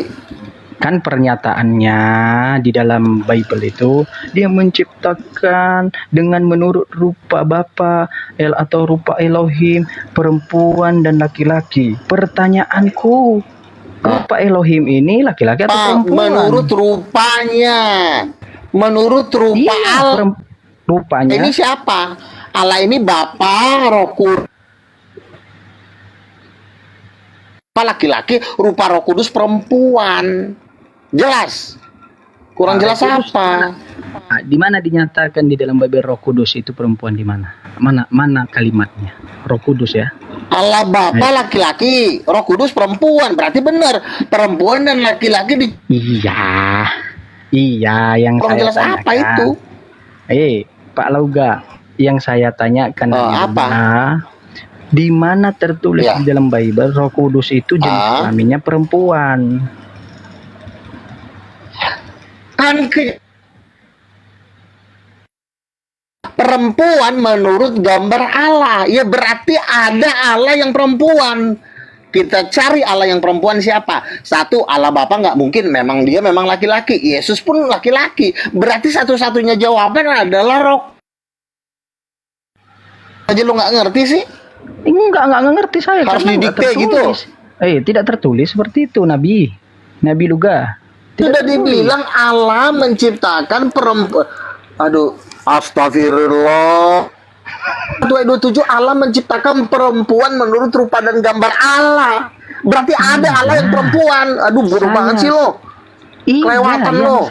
Otaknya dipakai. Lu yang kelewatan Luga. Terus apa lagi? Roh Kudus itu di mana tertulis Roh Kudus adalah perempuannya Allah? Di mana? Lu jangan cocok. Kan sudah dibilang, aduh, kan dikatakan. Sebentar dulu, bukan cocologi. Ini mah jelas banget. Allah menciptakan perempuan menurut rupa dan gambarnya kan. Berarti tinggal kita ini yang jenis kelaminnya perempuan. Satu, Allah di dalam itu ada 3, yaitu Allah Bapa. Bapak itu merujuk ke bukan Bapak. Yang kedua, Yesus juga laki-laki. Berarti ada satu pribadi. Dikatakan Allah menciptakan perempuan itu menurut rupanya, iya berarti cuma Roh Kudus jawabannya. Nanti kita cek cara kerja Roh Kudus.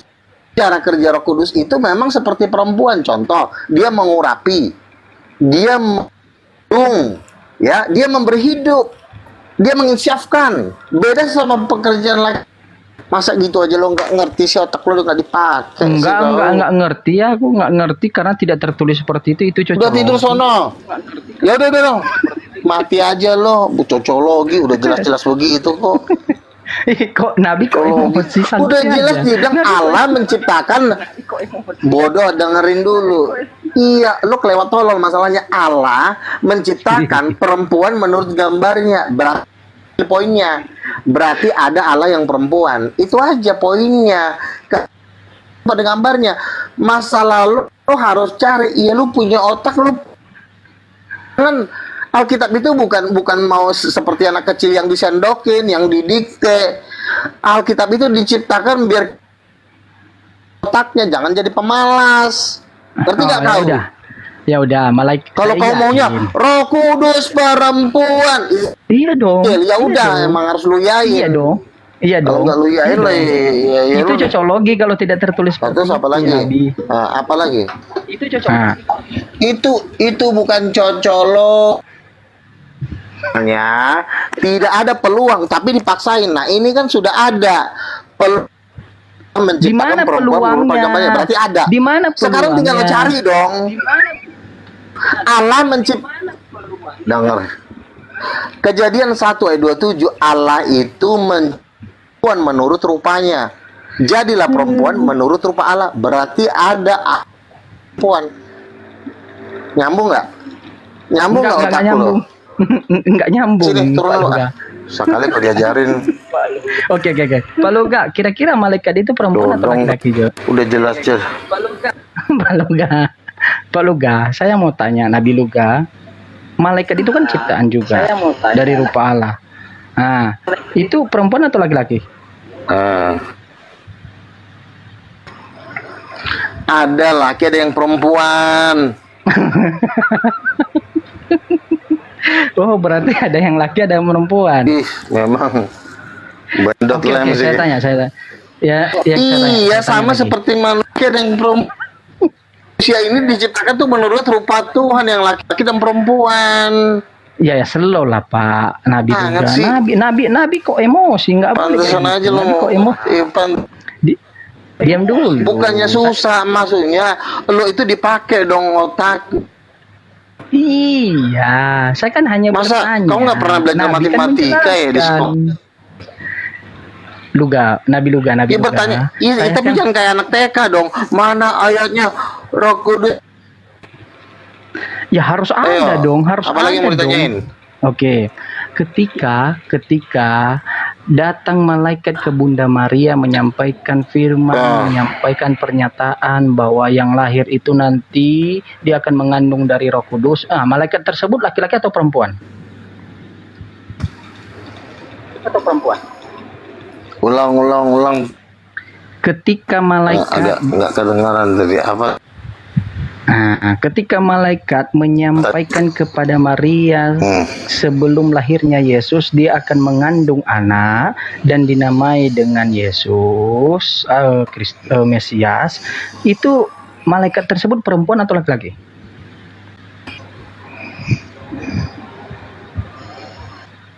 Bang, anak laki-laki. Kok lu tanya lagi? Malaikat yang datang kepada Kan di situ Maria. ditulis anak laki-laki. Bro, yang saya tanyakan malaikat yang Laki-laki apa datang perempuan? kepada Maria. Laki-laki. Gabriel itu laki-laki. Kita udah Oh, di mana tulisannya Gabriel laki-laki? laki. Saya mau tanya. Gabriela itu baru perempuan. Di mana tertulis bahwa Gabriel itu laki-laki, bisa jadi perempuan? Kayak karena Binaraga. Aduh, si tolol ini. Kita udah ketemu badannya berotot kayak ada. Udahlah, udah suaranya jelek, ngomongnya kasar. enggak apa-apa, jadi bahan permainan aja tadi. Putus-putus, Jimen. Nggak bisa didengar. Iya, Ustaz. Ya, ada nabi emosi. Ada nabi maki-maki. Nabi apaan tuh? Nah, cari lagi lah. Kayaknya fair, cari fair. Ada aja. Suara aku Tapi kalau yang tidak cocok tahu, lah. ya. Iya, Ustaz. Tapi yang cocok lawannya untuk berdiskusi Bang Handi.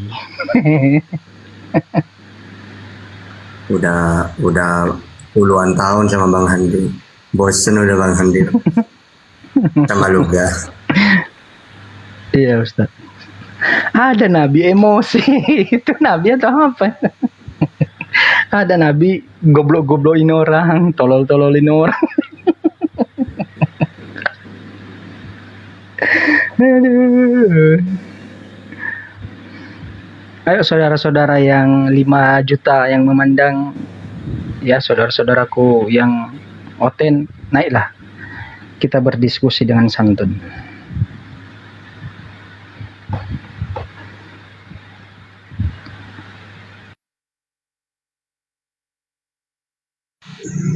Sepi, udah ada anunya.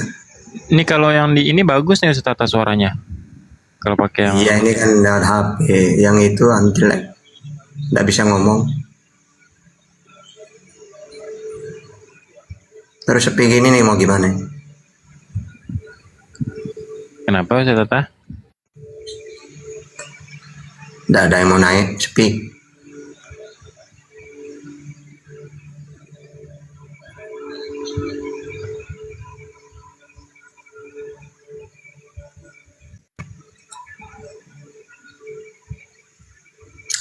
Silakan ya, oten.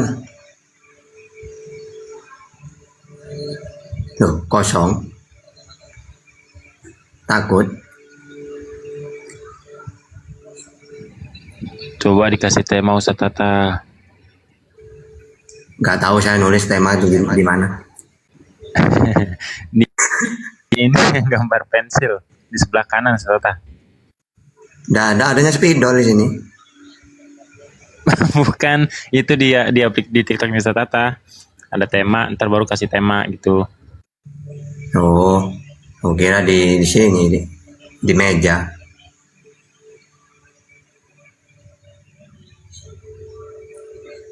Nggak ada, Fer. Nggak ada. Ada tuh tulisan yang stiker. Yang ada gambar pensil sebelah kanan di host. Udah, jangan di otak-atik, nanti keliru-rungkat nanti.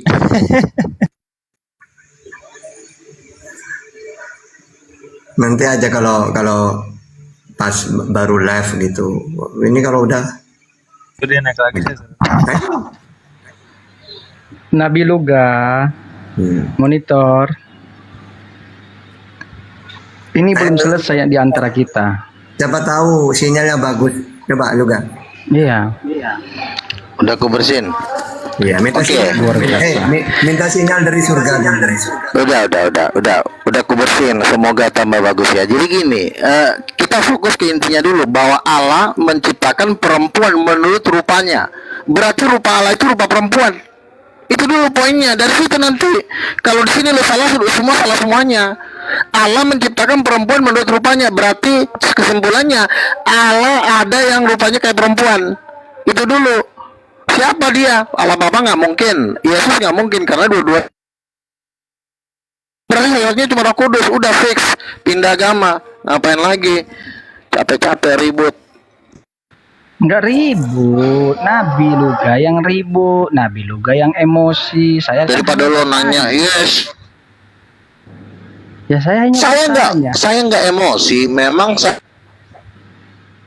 ya saya nggak emosi. Ngapain juga saya emosi? Lah tadi bentak-bentak saya, goblok-goblokin saya itu nggak Perempuan emosi. menurut rupanya. Oh, Bukan, kadang-kadang kamu lemot banget. bukan. Silakan dibantah Mod. pelan-pelan aja, silakan. Oke. Perempuan menurut rupa dan gambarnya. Ya. Berarti kalau menurut rupa gambarnya, berarti Bapak atau Elohimnya Nabi Luga ini berjenis kelamin gitu, bernonot. Betul. Wow, luar biasa. Diciptakan menurut gambarnya. Oh, Lo memang luar biasa kok. Kau pikir nonot itu bukan luar biasa? Kau juga ada gara-gara nonot. Nggak akan ada nggak ada kau di luar bumi ini kalau nggak nonot, nggak Berapa senti? santai. apalagi yang mau dibantah. Oke. Iya, Ketika silakan. malaikat datang ke ketika malaikat datang ke Maria, malaikat tersebut perempuan atau laki-laki? Laki-laki. Gabriel itu nama laki-laki. Michael adalah nama laki-laki. Kecuali Di mana Santi, tertulis? Uci,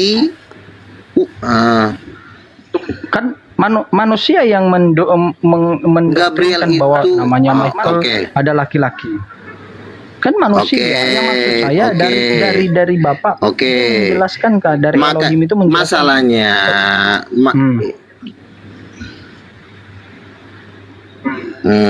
makanya kan perlu ada yang namanya penglihatan, karena tidak semua Tuhan harus menjelaskan melewat tulisan, ya kan? Ini laki-laki, ini cewek. Makanya Tuhan memberikan penglihatan melalui Roh Kudus. Makanya dikatakan karunia Roh Kudus itu mendapat penglihatan. Dan sudah ribuan orang, bukan ratusan, ribuan yang melihat malaikat Gabriel itu adalah sosok laki-laki yang ganteng, yang badannya berotot. Bahkan kami pun pernah melihat. Ketika kami berdoa, malaikat Gabriel datang, dia seperti aderai badannya. Bukan seperti apa? Bukan seperti perempuan yang punya payudara yang lembut gitu, enggak. Dia badannya berotot, sekali pukul bisa rontok gigi setan. Sama juga Michael juga badannya lebih berotot lagi. Michael sama Gabriel lebih berotot Michael. Jadi memang Gabriel sama Michael itu nama laki-laki. Nggak lucu kan? Nama anak saya perempuan lahir saya kasih nama Michael, nggak lucu. Kalaupun ada nama perempuan bernama Gabriel, itu pasti dipanjangin jadi Gabriela.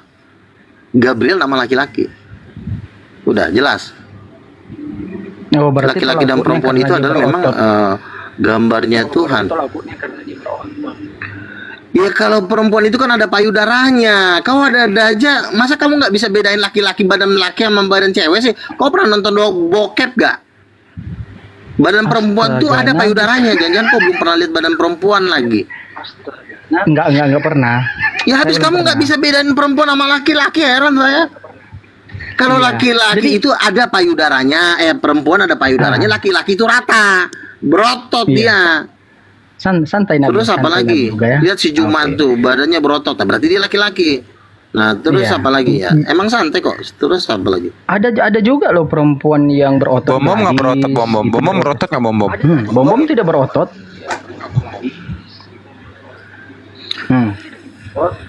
Ya aduh, kamu lihat lah titiknya. Aduh, brewoknya kan Gimana saya- ada. Kalau laki-laki kan gimana saya? ada brewoknya. Bro, Michael bro. juga ada brewok kok. Kak, Di mana makanya ada tertulis bawah? Di mana Ya, itulah tertulis derita bawah kau. bahwa Kamu Michael nggak pernah berbrewok? Di mana? Ngarang-ngarang aja lu. Di mana tertulis brewok? Nah, Michael. di mana? Ini Gabriel. Di mana tertulis bahwa Gabriel itu brewok? Di mana? Sudah dipertemukan sama Gabriel dengan Mikael, itu laki-laki ganteng, bukan perempuan. Ya di mana tai. tertulis? Di mana tertulis? Itu cocologi. Bukan Di mana tertulis? Tidak ada tertulis, tapi kan dari namanya kan sudah dikasih tahu sama Tuhan, Michael. Mikael itu nama laki-laki. Aduh, tololnya kau kelewatan. Otaknya nggak punya. Ada nabi kayak gini, Masa gitu aja marah-marah. nggak ngerti sih. Ya ada. Inilah saya orangnya, nabinya. Ada nabi kayak gini banyak. Ada nabi, memang harus ada. Aduh. Oke, kamu kembali dulu ke yang tadi. Allah menciptakan perempuan menurut gambarnya, berarti ada nggak Allah yang perempuan? Ada nggak ada dong. di situ. Aduh, memang kau memang tukang tipu kau. Nggak ada. Nggak ada. Kamu jangan nipu Nggak mulu ada. kau di sini. Lah, yang nipu siapa? Ya, yang saya tanya kan di mana? Yang tidak tujuh Allah menciptakan perempuan menurut gambarnya, berarti Allahnya seperti perempuan. Oh, berarti Allahnya atau Elohim Allah apa menciptakan juga? perempuan menurut rupanya, Elohim. berarti Allahnya perempuan. Bang Gimen. Elohim Berarti lah, Nabi Luka. Bang Gimen. Berarti kalau ada yang bencong, Tuhannya Bang Luka juga Elohim. yang bencong dong. Nah, Bang Luka. perempuan dia. Berarti kalau ada yang bencong, tuh Iya. enggak, kalau ada orang bencong, Tuhannya Bang Luka bencong juga. Bukan setan, bukan perbuatan Tuhan. Tuhan nggak pernah. Itu adalah setan Nabi yang udah Luka. merusak. Nggak, Tuhan tidak pernah menciptakan banci. Itu adalah roh jahat. Tapi Oke. Nabi Luga, mohon maaf ya. Pernyataan Nabi Luga itu sensitif loh sama Kristen-Kristen seperti Pak Bom, Edis. Itu mereka tidak membenarkan pernyataan Nabi Luga ini. Kira-kira seperti apa pendapat Nabi Luga? Luga, jangan ngopi Luga. Ini sore.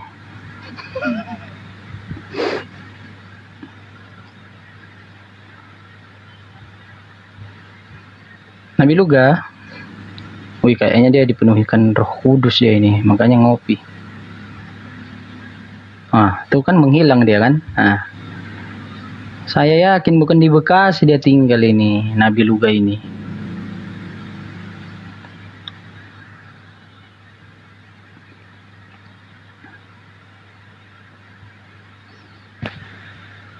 Nabi Luga, naik lagi Nabi Luga. Luar biasa kali Nabi Luga ini ya.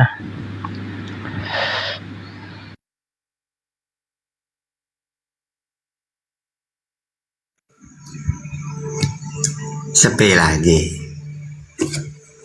Ya, nggak apa-apa, naikkan aja dia. Si Nabi Luga tadi, Ustadz. Iya, luar binasa. Punah. Iya. Nggak ada lagi, Fer. Tuh ada tuh Bang Noah Pasaribu. Bang Noah Pasaribu, naiklah Bang Noah. Ada di bawah Bang Noah. Silakan.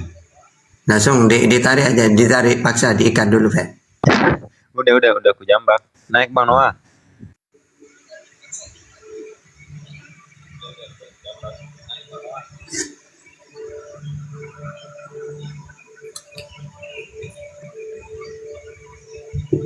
Yang nonton-nonton langsung diikat aja, Fer. Tarik, Fer.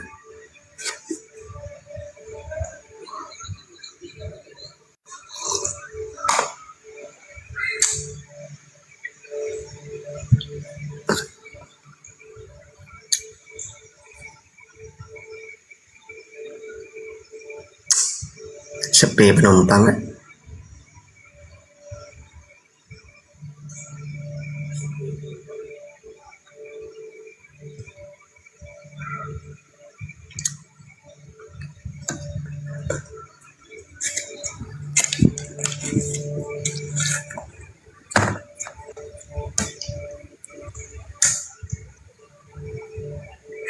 Daeng di mana, Daeng? Daeng? Tidur. Lagi udah berangkat mungkin Tata.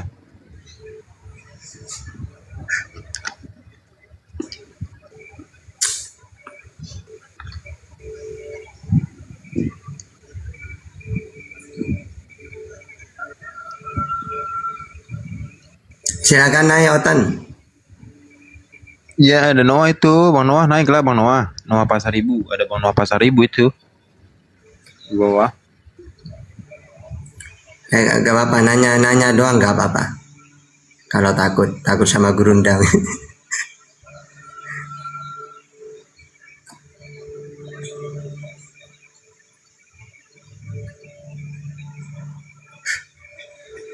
Ini kalau sepi terus ini. Terpaksa rungkat ini, Pak. Kasihan gurunda. Biasanya gurundan dapat lawan. mungkin ini dulu aja Ustaz Tata, kan sembari menunggu Oten, mungkin Ustaz Tata menceritakan kenapa mualaf. Silakan Ustaz. Oh iya iya. Jadi pertama habis ini saya nanya ke Jimen sama Ferry juga. Karena gini, yang saya tahu yang namanya misalnya lawannya mualaf ya murtad ya. Pasti alasannya itu yang saya tanya itu udah masuk akal semua. Makanya kalau saya tanya, coba dulu kamu Muslim, Tuhan itu Allah jelas dalam Al-Quran. Nabi Isa ya utusan Nabi jelas dalam Al-Quran. Tiba-tiba pindah ke Kristen. Lalu mengenal Tuhan, siapa Tuhan di dalam Bible? Terus siapa Yesus dalam Bible? Pasti mereka tidak bisa. Nah sekarang saya penasaran, bagi yang mualaf ke Islam itu gimana? Alasannya apa? Gitu. Ini Ferry dulu, habis ini Jimen. Silakan Ben. Kalau orang murtad tidak ada alasan, memang tidak masuk akal, tidak punya data, pokoknya masuk pindah gitu doang. Yang mualaf ini loh. Apa kira-kira alasannya? Lanjut. Saya ya. Ya Bang Jimen, silakan Bang Jimen. Oke, kalau saya ya karena Bible itu sendiri gitu. Karena tidak ada pernyataan secara tegas dalam pengajaran Yesus, pengajaran Musa, pengajaran Adam sampai Yesus ya. Bahkan pernyataan Bapa bahwa untuk mentuhankan anak manusia yang dilahirkan oleh Maria lalu yang dinyatakan mati di tiang salib itu tidak ada pernyataan untuk atau rekomendasi mentuhankan dia atau menyembah dia, tetapi malah sebaliknya, pengajaran Musa, pengajaran Abraham, Adam, Nuh, Musa, semuanya itu menunjukkan untuk menyembah Bapa mereka, Tuhan mereka yang esa, yang bertata di kerajaan surga, yang tidak nampak, yang tidak terlihat, yang tidak serupa. Bilangan 23 ayat 19, 11 Hosea ya. Bahwa mereka itu untuk menunjukkan menyembah yang tidak terlihat. Bahkan Yesus di Yohanes 4 menyatakan bahwa menyembah itu harus yang tidak terlihat. Apa itu roh? Ya, siapa roh itu? Bapaknya. Ya. Menyembah Elohim dalam roh, bukan dalam daging. Dan Yesus itu juga menyembah Elohim ya, di mana di Yohanes 4 kami menyembah apa yang kami kenal, sementara kalian tidak menyembah apa yang kalian tidak kenal. Ya. Jadi menyatakan di situ semuanya itu adalah doktrinnya para bapak gereja dan Paulus untuk mentuhankan Yesus, sementara Yesus pengajarannya yang berbanding terbalik. Justru saya ya pengen dan mau bertemu kepada para murtadin ya, membahas dua kitab ya, bagaimana dia bisa pindah, mempelajari apa yang sudah ditangkapnya dari isi Al-Quran sehingga dia murtad. Karena yang saya tahu banyak kan yang murtadin itu hanya menyampaikan dia melihat penglihatan ya, bertemu dengan Yesus. Saya mau tanya itu, Yesus yang mana yang kau nampak di dalam penglihatanmu ya. Saya mau tanya itu dulu ya.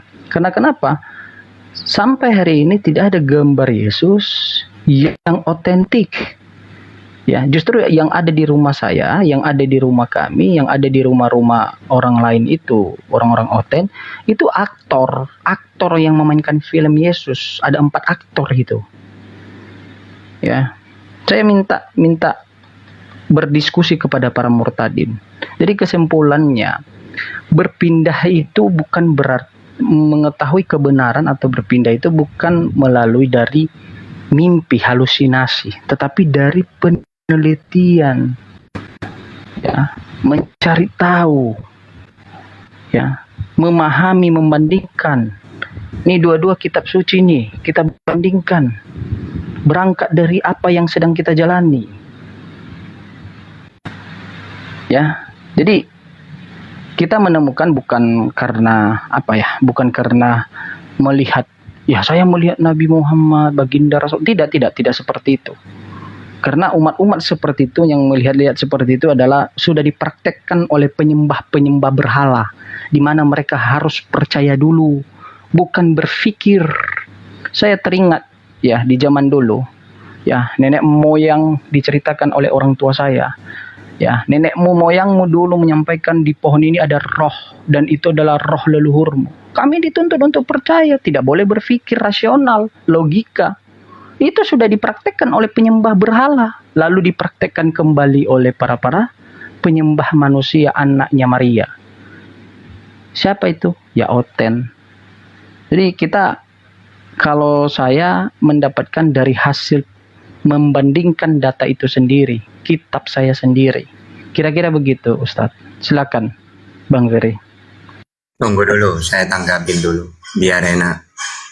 Jadi kalau ada orang mu'alaf gara-gara kitabnya sendiri yang dulu dia imani, seperti Jimen, terus Yahya Waloni dulu itu, pasti selalu mengatakan karena di Bible gini. Itu secara data Al-Quran masuk. Ya, di dalam Al-Baqarah 146. Alladzina atainahumul kitaba ya'rifunahu kama ya'rifuna abana'ahum. Wa inna fariqam minhum la yaktumul haqqa wa hum ya'lamun. Orang-orang yang telah kami beri kitab Taurat dan Injil mengenal Nabi Muhammad seperti mereka mengenal anak-anaknya mereka sendiri. Sesungguhnya sebagian mereka pasti menyembunyikan kebenaran padahal mereka mengetahuinya. Jadi kalau ada orang mu'alaf gara-gara kitab yang dia yakini, ini justru ada data dalam Al-Quran itu. Kayak orang Yahudi dulu itu banyak di Yasrib itu, berbondong-bondong pindah ke Yasrib. Ternyata mereka ini menunggu Nabi Muhammad ini yang mereka tahu dalam kitabnya sendiri. Ya, makanya ya masuk akal. Seperti Yahya Waloni gitu. Karena meneliti terlalu serius, akhirnya menemukan kebenaran lewat yang dia bukan belajar Al-Qurannya gitu. Nah nanti setelah digabungkan, ternyata tambah bener gitu. Ya gitu, jadi alasan yang tepat ya. Fer, jangan sembunyi Fer, giliran kamu Fer. Naikkan otennya aja dek. Oh iya. Naikkan otennya. Sepi nih. Sepi Gerundar, ini tidak ada yang mau naik, ditarik, dipaksa, diikat, kabur lagi. Pancing pakai dedak. D2 dong, Bang Zuma. D2 itu.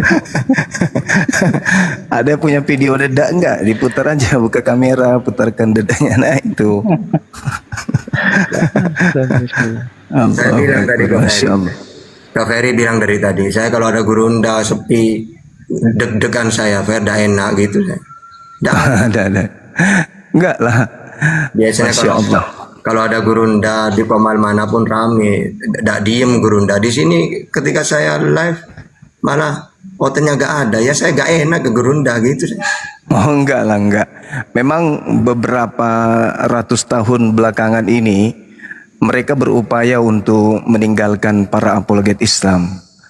Yang naik ke tempat kita itu yang baru sadar. Yang belum sadar aja, oh ternyata agamaku ini begini ya. Mereka yang sudah tahu agak ini miris, kalau bisa dia pindah dunia. Dia nggak mau mendengarkan lagi debat-debat apologet. Karena kenapa? Setiap mereka mendengarkan debat apologet, pasti mereka ragu dan goyah akan imannya. Sementara di sisi lain mereka cinta kepada gaya hidup mereka secara agama.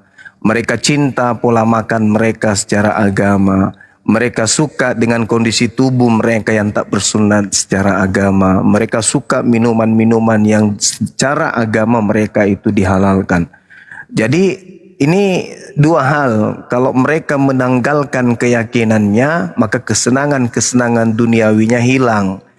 Kalau kemudian dia tetap berada di dalam keyakinannya, maka jelas otaknya, hatinya yang paling dalam menjadi musuh utamanya. Maka solusinya apa? Tinggalkan komal-komal yang membahas tentang Islam Kristen. Itu keadaan yang ada. Kalaupun masih ada yang tetap ke sebagai narasumber itu ya saya yakin 90,9 plus 1 itu adalah karena mereka kejar isi perut aja. Bukan karena mereka punya data secara akurat, secara ilmiah, secara logika untuk mempertahankan keyakinan. Itu hanya karena pulus saja. Mereka merasa nyaman, sudah menerima duit dari TikTok, sehingga mereka mempertahankan diri untuk ada di TikTok. Tapi kalau untuk mau menyampaikan kebenaran, mau kebenaran apa lagi? Semuanya sudah diungkapkan. Tak ada lagi. Kemudian saya mencoba untuk sedikit aja naik level dalam pembahasan tentang agama mereka, masuk ke tataran materi yang lebih berat bagi mereka.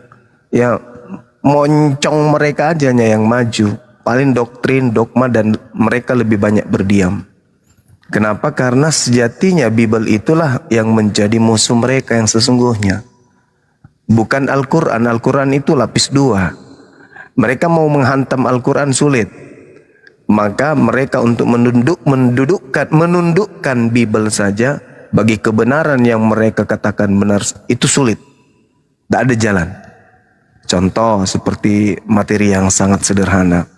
Bagi kita Kristus itu, Yesus itu sudah Al-Masih dari sejak lahir. Al-Quran surah Maryam ayat 19, dari sejak kecil beliau itu adalah makhluk yang disucikan oleh Allah. Bahkan diinformasi saja oleh malaikat sudah manusia suci. Artinya dia sudah ditahirkan, sudah ditasbihkan. Orang yang sudah dikuduskan, orang yang sudah diurapi dari sejak lahir. Nah, sedangkan kalau kita jauh mengkaji lebih dalam, apa yang diterangkan kemudian Allah Subhanahu wa taala di dalam Al-Qur'an, misalnya dalam surah apa ya? Surah Al-Araf misalnya di ayat 27. Allah mengatakan apa? A'udzubillahi minasyaitonirrajim. Inna ja'alna syayatin awliya'a lilladzina la yu'minun. Sesungguhnya aku telah menjadikan iblis itu menjadi Tuhan bagi orang-orang yang tidak beriman. Makanya di dalam dalil Kisah Para Rasul 2 yang tadi di nomor 32 tadi itu, di nomor 34 di situ jelas sudah dikatakan bahwasanya Tuhan Elohim menjadikan oknum yang disalib mereka menjadi Tuhan bagi mereka. Itu Al-Quran yang mengatakan. Al-Quran yang mengatakan itu. Dan jelas ketika Al-Quran mengatakan, ya ahlal kitab lima talbisunal haqqa bil batil. Kenapa engkau mencampur adukkan? Lalu Allah juga menegur kepada mereka dan menyeru kepada mereka, menyampaikan kepada mereka, wahai ahli kitab, nabiku, rasulku telah ada, kuutus untukmu untuk menyampaikan isi kitab yang banyak, isi kitab yang kalian sembunyikan. Ya ahlal kitab, qad ja'akum rasuluna yubayyinu lakum katsiran mimma kuntum tukhfuna minal kitab wa ya'funa an katsir. Nabi Muhammad turun diutus oleh Allah untuk menjelaskan isi kitab yang banyak yang mereka sembunyikan. Ada tidak berani pendeta pastor membahas tentang Kisah Para Rasul 2 itu, di mana Yesus tidak disentuh oleh kematian, di mana jasadnya tidak membusuk, mengalami kebinasaan, di mana Yesus kemudian tidak tersentuh alam kubur. Berani enggak mereka kemudian membahas itu? Tidak berani. Maka Nabi Muhammad datang untuk menjelaskan isi kitab yang mereka sembunyikan. Lalu kemudian mereka tidak bertemu Nabi Muhammad, maka umatnya lah Nabi Muhammad, para apologet Islam inilah yang menjelaskan isi kitab mereka yang mereka sembunyikan. Itu kata Quran. Itu kata Quran. Allah menerangkan itu. Nabiku telah datang kepadamu. Kalau engkau tidak dapat bertemu dengan nabiku, ajarannya, siapa yang membawa ajarannya? Umatnya, umat Islam. Disembunyikan, tidak pernah dibahas. Mereka kemudian tidak ingin kitabnya itu dikulitin, dijadikan sebagai salah satu sumber pengajaran dan pembahasan ilmiah. Materi-materi yang secara logik kemudian bisa diketahui unsur kebenaran yang ada di dalamnya, yang mereka sembunyikan 2000 tahun lamanya. Ini ketika Al-Quran mengatakan bahwasanya Allah Subhanahu wa ta'ala menerangkan di dalam Al-Quranul Karim, bahwasanya mereka menjadikan iblis itu kemudian sebagai sahabat, mereka menjadikan iblis itu sebagai teman. Allah mengatakan itu, hatta idza ja'ana qala ya laita baini wa bainaka, dan seterusnya. Ayatnya seperti itu kalau saya nggak salah dalam surah As-Sukhruf. Allah mengatakan hatta idza ja'ana qala ya laita baini wa bainaka, dan seterusnya. Saya rada lupa ayatnya. Jadi Allah mengatakan apa? Sehingga orang-orang yang berpaling datang kepada kami pada hari kiamat, lalu mereka kemudian mengatakan, duhai, sekiranya jarak antara aku dan kamu seperti jarak antara timur dan barat, maka memang setan itu teman yang paling jahat bagi manusia. Setan itu adalah teman yang paling menjatuhkan manusia kepada kesesatan. Oleh karena itulah mereka tersesat, karena memang setan itu adalah musuh nyata. Makanya perintah dalam Al-Quran apa? Jangan kau makan sembarangan. Jangan. Kenapa? Karena setan akan memalingkan engkau akibat dari makanan yang engkau makan itu. Dia adalah musuh nyata. Innahu lakum aduwwum mubin. Tapi hari ini ada sekelompok manusia yang tidak menjadikan setan itu sebagai musuh. Setan menginginkan seluruh makanan, seluruh binatang, seluruh minuman diembat, dimakan, diminum. Mereka mengiyakan itu. Maka mereka menjadikan setan ini sebagai teman setia. Nah, ini yang diterangkan oleh Al-Quran, sahabat-sahabat sekalian. Maka bagi kita umat yang beragama, umat yang kemudian beriman kepada Allah, ya harus menjauhkan diri kita kepada iblis. Allah mengatakan di ayat yang lain, innahu muttakhazus syayatin auliya min dunillah. Mereka menjadikan iblis sebagai Tuhan, sebagai pelindung selain daripada Allah. Maka karena upah mereka, karena kerjaan mereka, maka dikatakan Yesus yang kau salibkan itu telah dijadikan menjadi Tuhan bagimu, menjadi Kristus bagimu. Ya, siapa suruh kemudian mereka melakukan satu kemungkaran? Maka kalau kita melakukan pendalaman materi, saudara-saudara, di dalam Kisah Para Rasul 2 ini, di situ sangat jelas sekali bagaimana Yesus itu tidak disalib yang asli, ya. Bagaimana kemudian mereka menyesali karena telah melakukan pembunuhan terhadap oknum yang mereka kira Yesus, dan orang yang dibunuh ini dibuat menjadi Kristus, dibuat menjadi Tuhan bagi mereka. Lalu mereka kebingungan, bertanya pula kepada Petrus habis itu, wahai Petrus, kalau begitu apa yang harus kami perbuat? Mereka kemudian bertanya kepada Petrus dan juga rasul-rasul yang lain, apa yang harus kami perbuat? Kalau memang yang sudah kami bunuh ini sudah dijadikan sebagai Tuhan bagi kami harus kayak mana? Petrus kemudian mengajarkan, bertobatlah dan hendaklah kamu masing-masing memberi dirimu dibaptis, disucikan, dibersihkan dalam nama Yesus. Bukan disuruh menyembah Yesus. Dibaptis dalam nama Yesus, dibersihkan dalam nama Yesus untuk pengampunan dosa. Maka kamu akan menerima kemudian karunia Roh Kudus. Sebab apa kata Petrus? Sebab bagi kamulah janji itu, dan bagi anak-anakmu lah, dan bagi orang-orang yang masih jauh, artinya Kristen.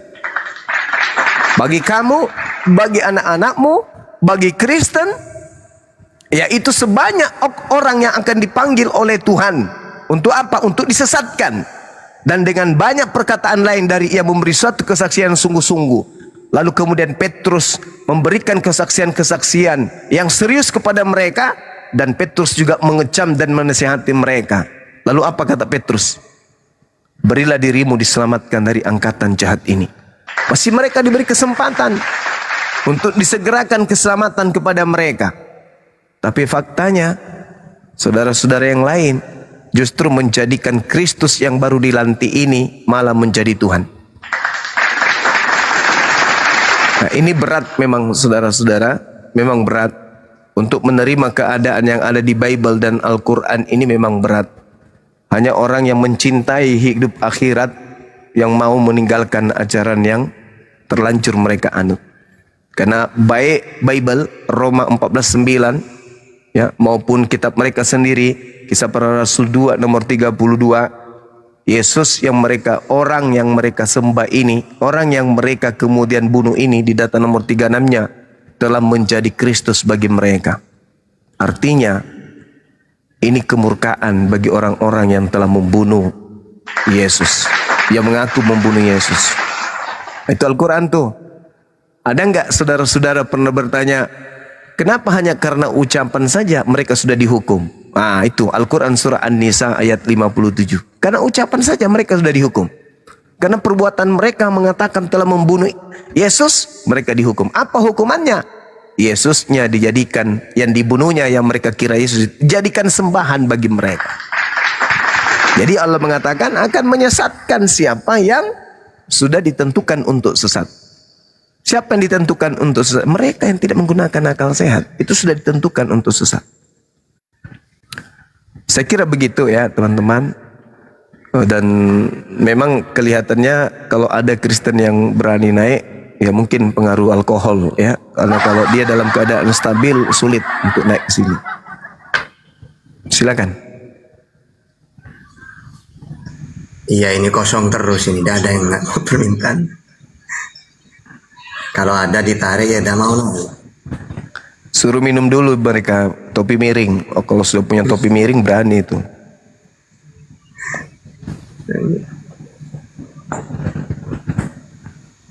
Kenapa jadi ngantuk ya? Gak ada pelawak Bang Andi. Iya. Tadi udah semalam teleponan nih Mbak Yani, Mbak Ya, Bayu. Sabeni, kata dia. Ya, di promosi aja gitu setiap live. Iya insya Allah Bang Andi. Yang Akan. Iya. itu banyak ya nanti di misalnya Wagub DKI Jakarta kan. Siap. Prano terus Jawara Tanah Abang tuh. Siap. Sama ahli warisnya Sabeni, daerah Bekasi gitu. Jadi melibatkan banyak tokoh-tokoh Betawi nanti, kayak Adi Bing Slamet juga pastilah itu. Iya. Ada juga KDM nanti, Kang Deddy Mulyadi. Siap. Apa acara apa? Film Tat Banjuma ini peran utamanya. Wah, alhamdulillah. Dari Bukan juga. Bukan pemeran utama, bukan. Saya ayah dari pemeran utamanya. Jadikan ayah di sana. Ayah, adakah? Jadi nanti orang Betawinya diajak untuk dialog Makassar. Udah punya berapa sekarang Bang? Kan dulu di grup WA udah rencana udah itu. Udah punya rencana dulu. Apanya itu? Sekarang berapanya sekarang Bang Gurunda? Udah beberapa, cuman kan ada yang belum tayang. Kalau yang shoot itu sudah ada beberapa, cuman belum tayang, masih antri. Ada yang masih dalam tahap editan. Dan itu memang ya butuh biaya besar untuk sampai ke meja XS1 itu, seleksinya luar biasa. Dari pencahayaan, semuanya itu dilihat. Karena nggak bisa, iya. Agak ketat memang banyak. Iya, ketat. Ya syutingnya nggak pakai masker lah. Buka dong. Pakai cadar. Pakai cadar malah. Jadi syutingnya itu banyak kan nanti di daerah-daerah Jawa Barat sepertinya. Karena sebenarnya kan dari Bekasi. Iya.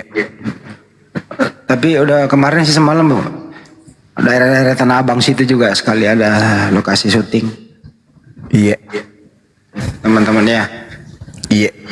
Terus ada Kang Deddy Mulyadi juga sebagai, adalah perannya beliau itu untuk edukasi juga sih. Nah, tergantung saya sih, kata aku jadi figuran paling banyak Pak di belakang Kang Deddy nanti, jadi pembawa obor. Mantap Bang Handi. Ada juga edukasi penggunaan itu narkobok, ada juga. Nah itu. Bentar lagi loh tanda tangan kontrak loh. Akhir bulan ini kayak gini. Iya, insya Allah.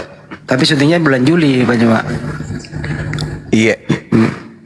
Tapi Pak Juma kan harus datang akhir bulan ini apa ya awal bulan? Bulan depan pertengahan, Bang. Iya, iya. Juni ya. Juni. Ya teman-temannya doakan ya nanti film Sabeni ya. Jangan lupa nonton film Sabeni. Di sana ada Bang Juma, artis-artis lain ya Ibu. Terkenal semua lah artisnya itu. Jangan sampai terlewatkan insya Allah. Kalau Doti nanti pertengahan Juni ya. Bersamaan dengan hari ulang tahun ya Bang Juma. Iya, insya Allah. Bang Juma nggak mau jadi artis, tetap jadi apologet Islam lah. Kata netizen Bang Juma, kalau Bang Juma udah jadi artis nggak debat lagi dong katanya.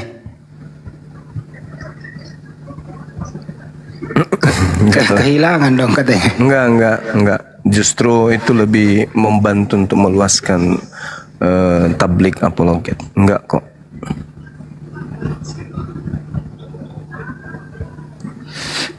Kapan? Insya Allah Juli lah nanti syutingnya ya. Ini proyek budaya sih sebenarnya, budaya Betawi. Hampir kayak kisahnya si Pitung lah. Kalau saya sutradara saya belokin dikit sih. Bagaimana Belanda bawa Bible itu loh. Datang Bang Juma, apa lu bawa gitu loh. Kalau saya sutradara ya, penulis skenario-nya gitu. Skripnya saya belokin dikit lah. Atau improv ya Bang Juma ya. Bisa improv kali ya. Improv dikit lah nanti. Iya bisa. Bisa lah di improv. Iya. Ya nanti siapalah menjadi Belanda nanti. Kira-kira badan yang tinggi di sini jadi Belanda siapa ya? Bawa Bible segala macam. Cari Oten lah. Kan pembawaannya sama. Iya juga sih. Lu mau Per? Jadi lu kecil badan lu nggak bisa jadi Belanda lu. Kecil badan lu. Kores. Ya Kores boleh tuh, gede badannya. Kojul. Lu ada China, Cindo gimana sih lu? Aduh, apa sekutu Belanda. Dia. Ya paling sekutu dia. Sekutu Belanda ya. Kayak mereka ini kan kenapa jadi tuan tanah kan di mana enak di situ dia nyangkut. Mana ada dia mau jadi pahlawan. Doain ya teman-teman ya. Sukses begitu. Amin. Lu bikin film itu paling dikit modal itu 10 M bro. Ada nggak yang mau modalin? Saya bisa bikin film. Tapi ada yang bisa modalin nggak 10 M? Bikin gua. Ini modalnya aja film ini 40 M banyak. Kan Bang Handi Tabang Sutarman, Bang Handi. 40 M kalau film mah. Tapi kalau untuk film-film pendek ya 5 lah bisa cukup lah itu. Ayo teman-teman ada yang mau jadi donatur? Menjadi rampun jabinya Indonesia ada nggak? Wah seorang India semua sih yang ngambil lah. Apa film judulnya Bang Andi kita buat? Yang mana? Kalau mau buat film. Kalau bikin film Telaco ya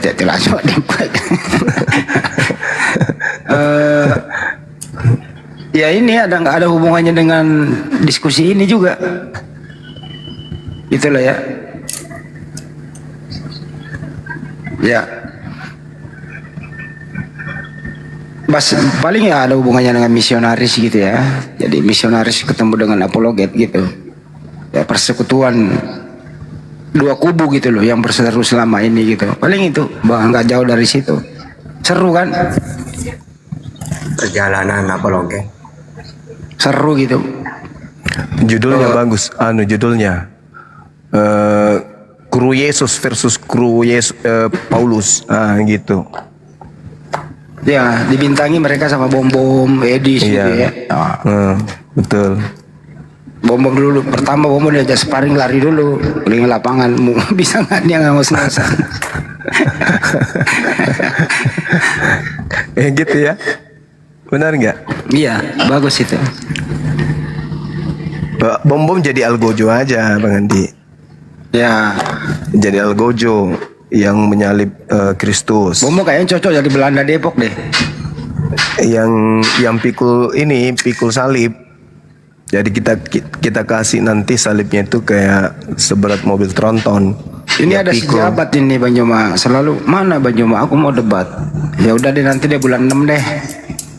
Lu mau ketemu Bang Joma deh. Orang nggak ada kepala juga dia itu. Manusia halu. Nanti malam jangan lupa season kedua sama pendeta si siapa aja deh. Yang tadi malam itu Lakuras Siri. Part 2 nanti malam, apa ya topiknya tadi? Keselamatan lagi ya? Saya dengar tadi dia minta nabi palsu. Ya, teman-teman jangan lupa ya nanti malam ya, mudah-mudahan jadi part kedua. Bacolos Tapi juga. part pertama saya lihat pendeta ini juga kayak gimana gitu. Depi ya Bang Handi. Iya, yang semalam. Ya Depi Zai itu orang kampung saya nggak ada ilmunya itu. Dia bukan sekolah teolog dia. Dia tidak punya kredibilitas untuk membahas Bible. Dia itu hanya kayak jemaat biasa di gereja. Yang semalam itu. Daeng, jelasin Daeng di kamarnya siapa biar mudah dicari. Ini Fandi. Oh. Pantasan dia nggak bisa melilit lidah ya. Ternyata Nggak jemaat bisa. biasa. Iya. Saya udah 2 kali Korunda berdiskusi sama dia, tapi saya diturunkan karena dia kenal saya kenal dia sebenarnya. Oh Jadi, gitu. nggak ada ilmunya itu. Enak yang ringan-ringan aja Gurunda, jangan yang berat-berat. Dia yang Pecah nanti pilih kepalanya. tema. Oh, Dia yang pilih. Semalam juga dia yang pilih tema itu. siap Gurunda. Luar biasa ya, dia megang leher dia sendiri tuh pilih nabi palsu. Iya, ternyata bukan pendeta ya. Pantasan Bukan, dia dia tidak tidak. bisa lilit lidah. Iya, bukan. Dia tidak berdasar dari sekolah teolog dia. Bahkan kalau dia buka room, kita naik, dia tidak izinkan untuk kita itu untuk membantah datanya. Dia bilang, saya di sini tidak mau berdebat katanya. Udah diturunkannya. Ada pula orang seperti itu. Diskusi tapi tidak boleh dibantah. Iya. Depi Zai dia namanya. Anaknya itu kalau nggak salah 1 anaknya perempuan. Iya. Zai. Nyari data aja durasinya panjang banget. Bang Joma yang unjukin ini lo buka gitu loh. Dia nggak ngerti Bible juga kok. Iya, dia nggak ada background sekolah pendeta gitu.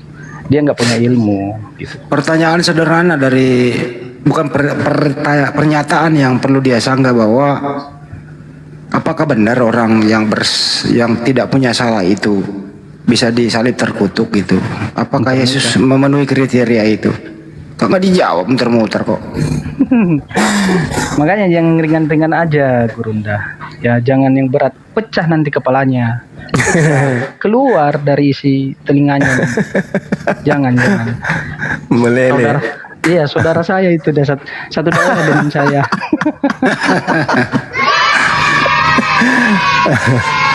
Allahu Akbar. Ya nggak apa-apa, sebagai pelajaran aja kepada saudara-saudara kita Kristen yang masih mau menyelamatkan dirinya kan ya, yang masih mau belajar, nggak apa-apa. Jadikan sebagai bahan pelajaran. Jam berapa nanti Bang Handi? Gurunda? Paling jam Biasa 8. jam 8 mungkin. Jam 8. Oke, siap. WIB ya, jam 9 waktu Indonesia WIB 8 mungkin. Sana jam 9 Bang Joma.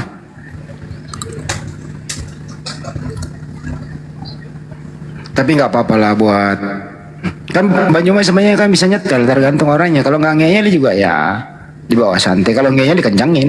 Gitu. Iya, cocok lah. Kadang Bang Handi cocok. Iyalah, tergantung sih. Tapi penonton semuanya pada gatal semua. Ini orang apa sih, saya baca di komen kan, sabarlah, sabar. Kalau saya dibiarkan juga naik, saya kasih pertanyaan pilihan ganda juga selesai kan. Tapi janganlah, kasihan kan baru pertama nongol sama Banjuma. Dia elus-elus dulu lah. Iya. Itu Devi itu ama Melvin namanya, ama Melvin, Bapak Melvin namanya. Bapak Melvin itu baru iya, Gurunda. Itu baru belajar jalannya, itu kayak anak bayi baru belajar jalan. Tapi sok nantang orang yang dewasa yang udah menikah gitu. Nah, begitulah ibarat ilmunya gitu. Dia nggak ada background. Coba tanya sama nanti Bang Handi, tanya sama dia. Background sekolahmu apa, teolog? Tidak ada. Dia itu hanya jemaat biasa, pengurus gereja biasa. Saya kenal dia kok. Makanya kalau saya naik di komal dia sering buka komal, tapi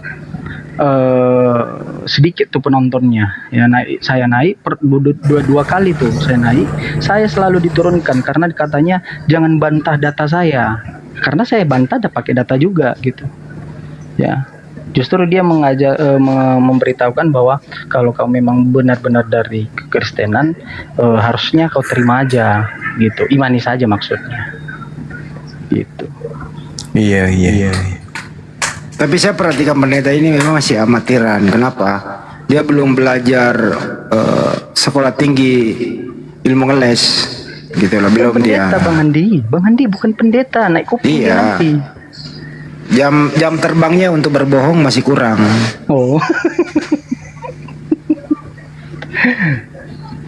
Jam terbang untuk ngelesnya juga masih kurang lah ya. Jadi ada masih kejujuran di sana, makanya kan nyangkut. Ada jedanya lama kan cari data, ada jedanya lama. Kemarin itu saking nggak bisa menjawab, dia izin ke toilet dulu kan. Nah gitu loh. Itu mikir itu sebenarnya. Mikir itu dia nggak ke toilet kalau menurut saya itu. Dia mikir dulu mundur apa ini lagi gitu. Bang Andi. Atau dia sekali ke toilet tapi siram kepala dengan air biar dingin gitu. Allahu Akbar. Sabar dulu ya, ada telepon.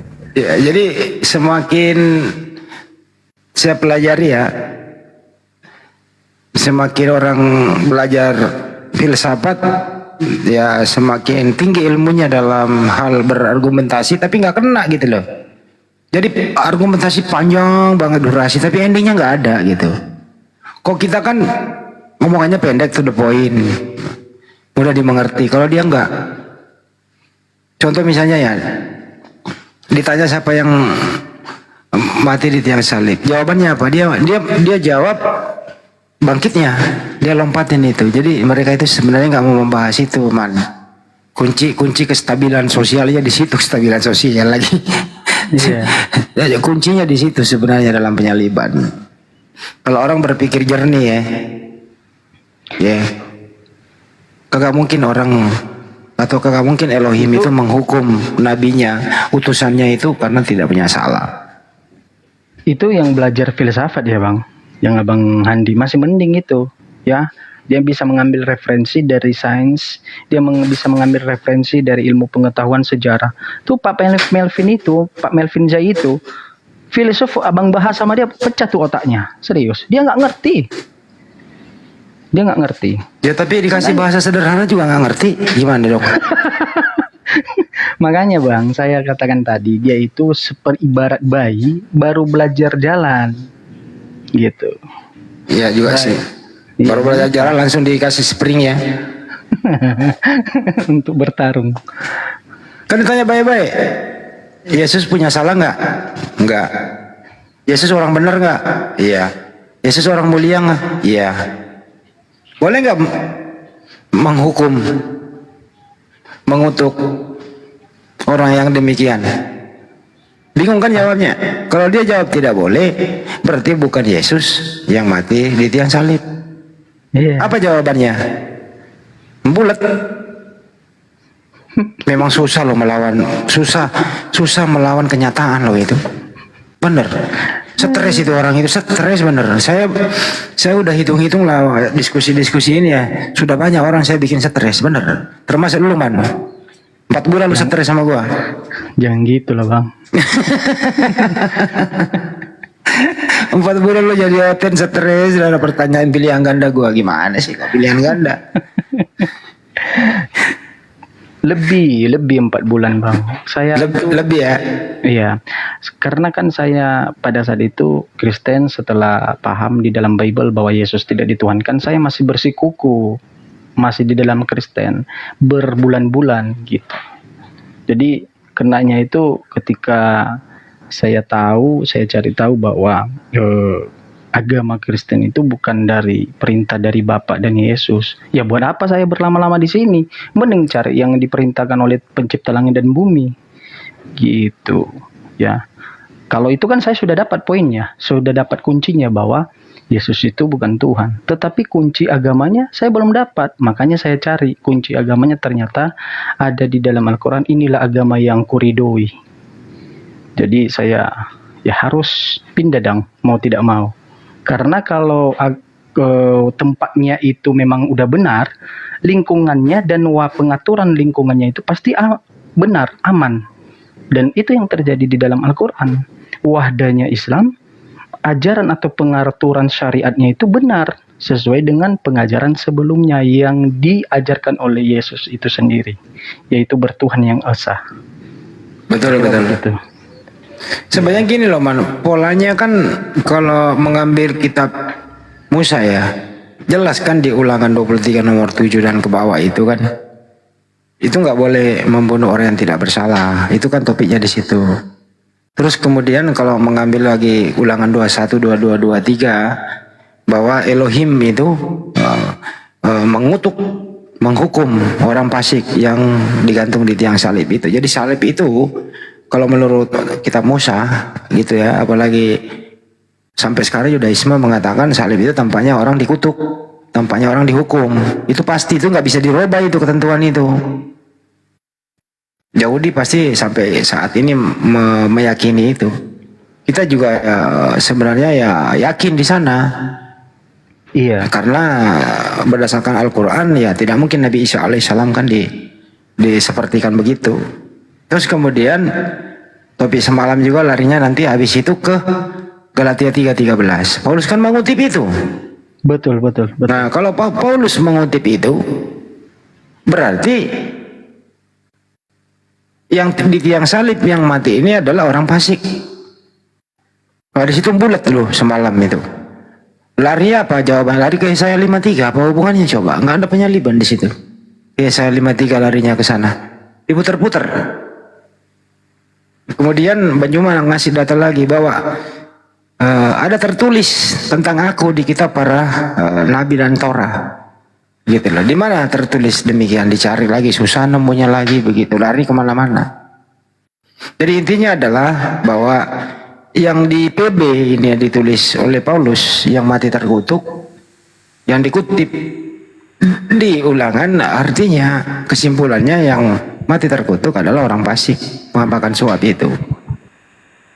Tapi mereka tetap cenderung bahwa yang mati itu anaknya Maria yang tidak punya salah. Ini kan udah bertentangan dengan akal dan data gitu.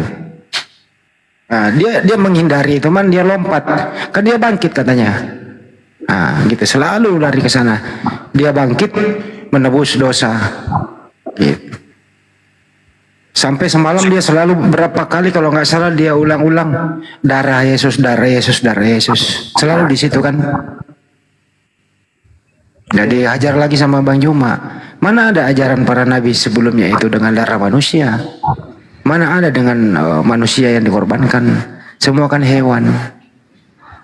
Iya, itu dikonfirmasikan di perjanjian lama ya, bahwa yang mati itu harus orang fasik di Ulangan dan Hesekiel. Dosa ayah tidak turut anak menanggung dan dosa anak tidak turut menanggung ayah. Orang fasik akan menanggung upah dari dosa. Upah dari dosa itu apa? Maut, kematian. Tunggu dulu Jadi deh. yang mati. Tunggu dulu deh. Siapa tahu otan ini deh. Iya, silakan. Ya, Ustaz. Bang, silakan Bang. Otan apa Kristen Bang? Park Sing Wen. Assalamualaikum warahmatullahi wabarakatuh, Bang. Waalaikumsalam warahmatullahi wabarakatuh. Ada yang mau disampaikan, Bang? Dengar-dengar saja, Bang Zuma. Apa kabar, Bang Zuma? Ya, Ustaz. Ustaz, teruskan. Jadi orang fasik itu harus mati karena ada upah dari orang fasik itu adalah dosa. Itu dikonfirmasikan oleh Bapak di Ulangan dan Hezekiel. Jadi sesuai dengan pernyataan Bang Handi tadi itu memang benar. Ya, ini perjanjian perkataan Yesus, pengajaran Yesus dan perjanjian lama saling mengkonfirmasi. Begitu juga pernyataan Bapak. Ada kesinambungan, selaras. Ya, mungkin kalimatnya agak berbeda sedikit dalam penyampaian, tetapi makna dan tujuannya sama. Ya, jadi ya soal yang mengharapkan orang itu mati untuk menebus dosa bukannya Yesus, bukannya Bapa, justru adalah yang di mana? Ya, di Kisah Para Rasul. Dengan matinya dia di tiang salib, batalah hukum Taurat. Ya, inilah penebusmu, mati di tiang salib. Siapa yang berkata tersebut? Efesus 2:15 itu. Efesus, iya. Efesus yang membatalkan hukum Taurat. Bagaimana juga hukum Taurat dijelaskan oleh Bapa. Orang-orang yang tunduk pada hukum Taurat, orang-orang yang bersunat, bukan yang tidak bersunat. Ya, mereka dimasukkan di dalam hati mereka. Justru kalau mereka juga membantah, Bang Andi, bahwa tidak perlu lagi hukum sunat daging karena tidak, itu kalimat itu nyambung bahwa dia menyatakan bahwa kalau kau hanya menyunatkan daging tapi tidak menyunatkan hatimu atau iri dengki kau lepaskan sakit iri-iri dalam hatimu, maka tidak ada gunanya sunat daging itu. Tetapi sunatlah hatimu dan sunatlah dagingmu, itu sepaket. Ya, percuma juga sebaliknya kalau kau menyunatkan hatimu tetapi kau tidak menyunatkan dagingmu, menunjukkan bahwa kau tidak tunduk pada hukum Taurat. Begitu dia. Sebenarnya kalau sunat hati itu sebenarnya bukan sunat, tapi lembutkanlah hatimu. Hatimu, iya. Lembutkan untuk menerima perintah Tuhan, mengikuti ajaran Yesus. Iya. Begitu sebenarnya. Masa hati disunat beneran, ya matilah. Itu lebih frasa kepada ibarat gitu. Ya, jadi menghindari dari rasa iri dengki, ya, sakit hati kepada orang, ya, seujon dalam hati tidak menerima kebenaran, ya. Jadi ya itu lembutkan hatimu itu intinya. Iya. Makanya sunat hati dan sunat daging itu sepaket, tidak bisa dipisahkan. Karena katanya tidak ada gunanya jika kau menyunat daging. Berarti mengisyaratkan harus menyunatkan juga daging dan menyunatkan hatimu. Karena itu sepaket. Sebab nyunat daging itu adalah tunduk pada hukum Taurat. Sementara kata Yesus lebih mudah langit dan bumi ini hancur ketimbang satu iota dari hukum Taurat hilang. Pertanyaannya, siapa yang mentiadakan hukum Taurat? Itulah dia penyesatnya. Dan siapa pengikutnya? Itulah orang-orang yang akan ikut dalam penyesat. Kira-kira begitu, Bang Handi. Ya kan jelas di sana haruslah dikerat kulit hatanmu. Itu kan untuk keturunan Abraham. Perintah itu. Apalagi orang yang tidak disunat itu harus dilenyapkan dari muka bumi. Jelas kok perintahnya itu. Iya. Tapi saya, Bang, selain agama dulu yang saya cari itu berasal dari pencipta langit dan bumi, saya cari tuh Yesus ini fokusnya kepada umat siapa. Kalau hanya fokus gini ya, saya dulu berpikir seperti itu. Kalau fokus hanya kepada Bani Israel, lah saya bukan Bani Israel. Mata saya sipit, ya.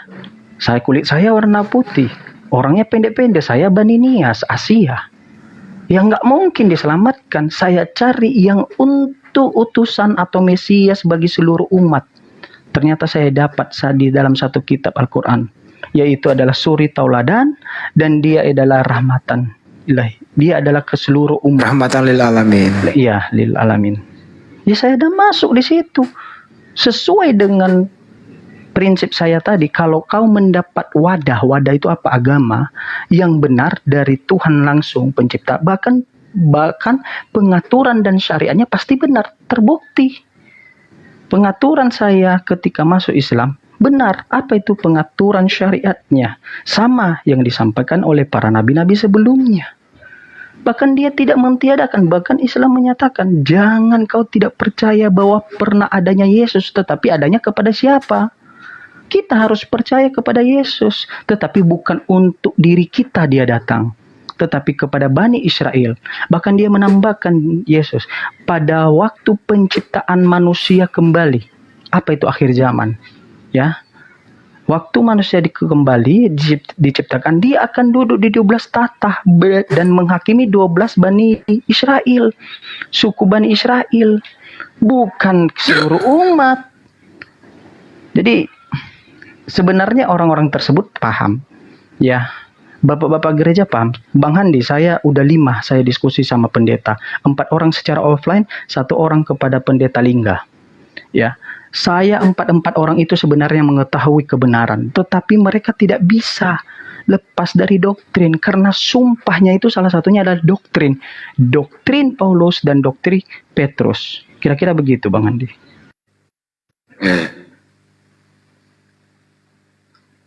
Lalu aku cek dulu katanya apa ya di YouTube saya nih. Nontonnya kurang ya kalau siang ya. Saya tutup dulu deh yang di YouTube. Bentar ya. Lanjut dulu.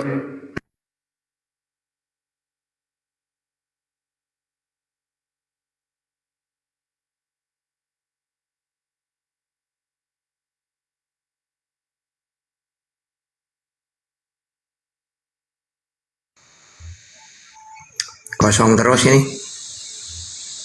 Gimana Ustaz Alfa? Kosong. Apanya tong kosong? Nggak ada yang mau naik. Ini ditarik tidak mau. Ya hudu ini. Diundang tidak naik.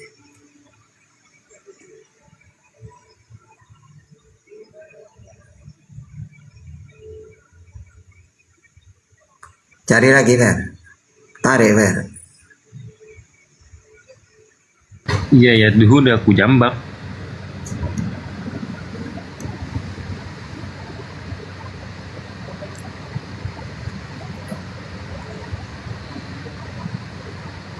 Pada nggak mau naik OT-nya sekata. Iya no. Penumpang sepi ya. Ayo patah sih.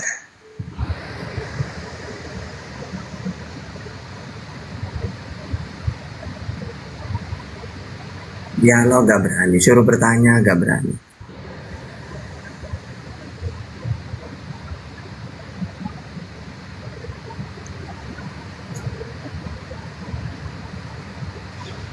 Oh siap Aceh. Waalaikumsalam warahmatullahi wabarakatuh. Ya.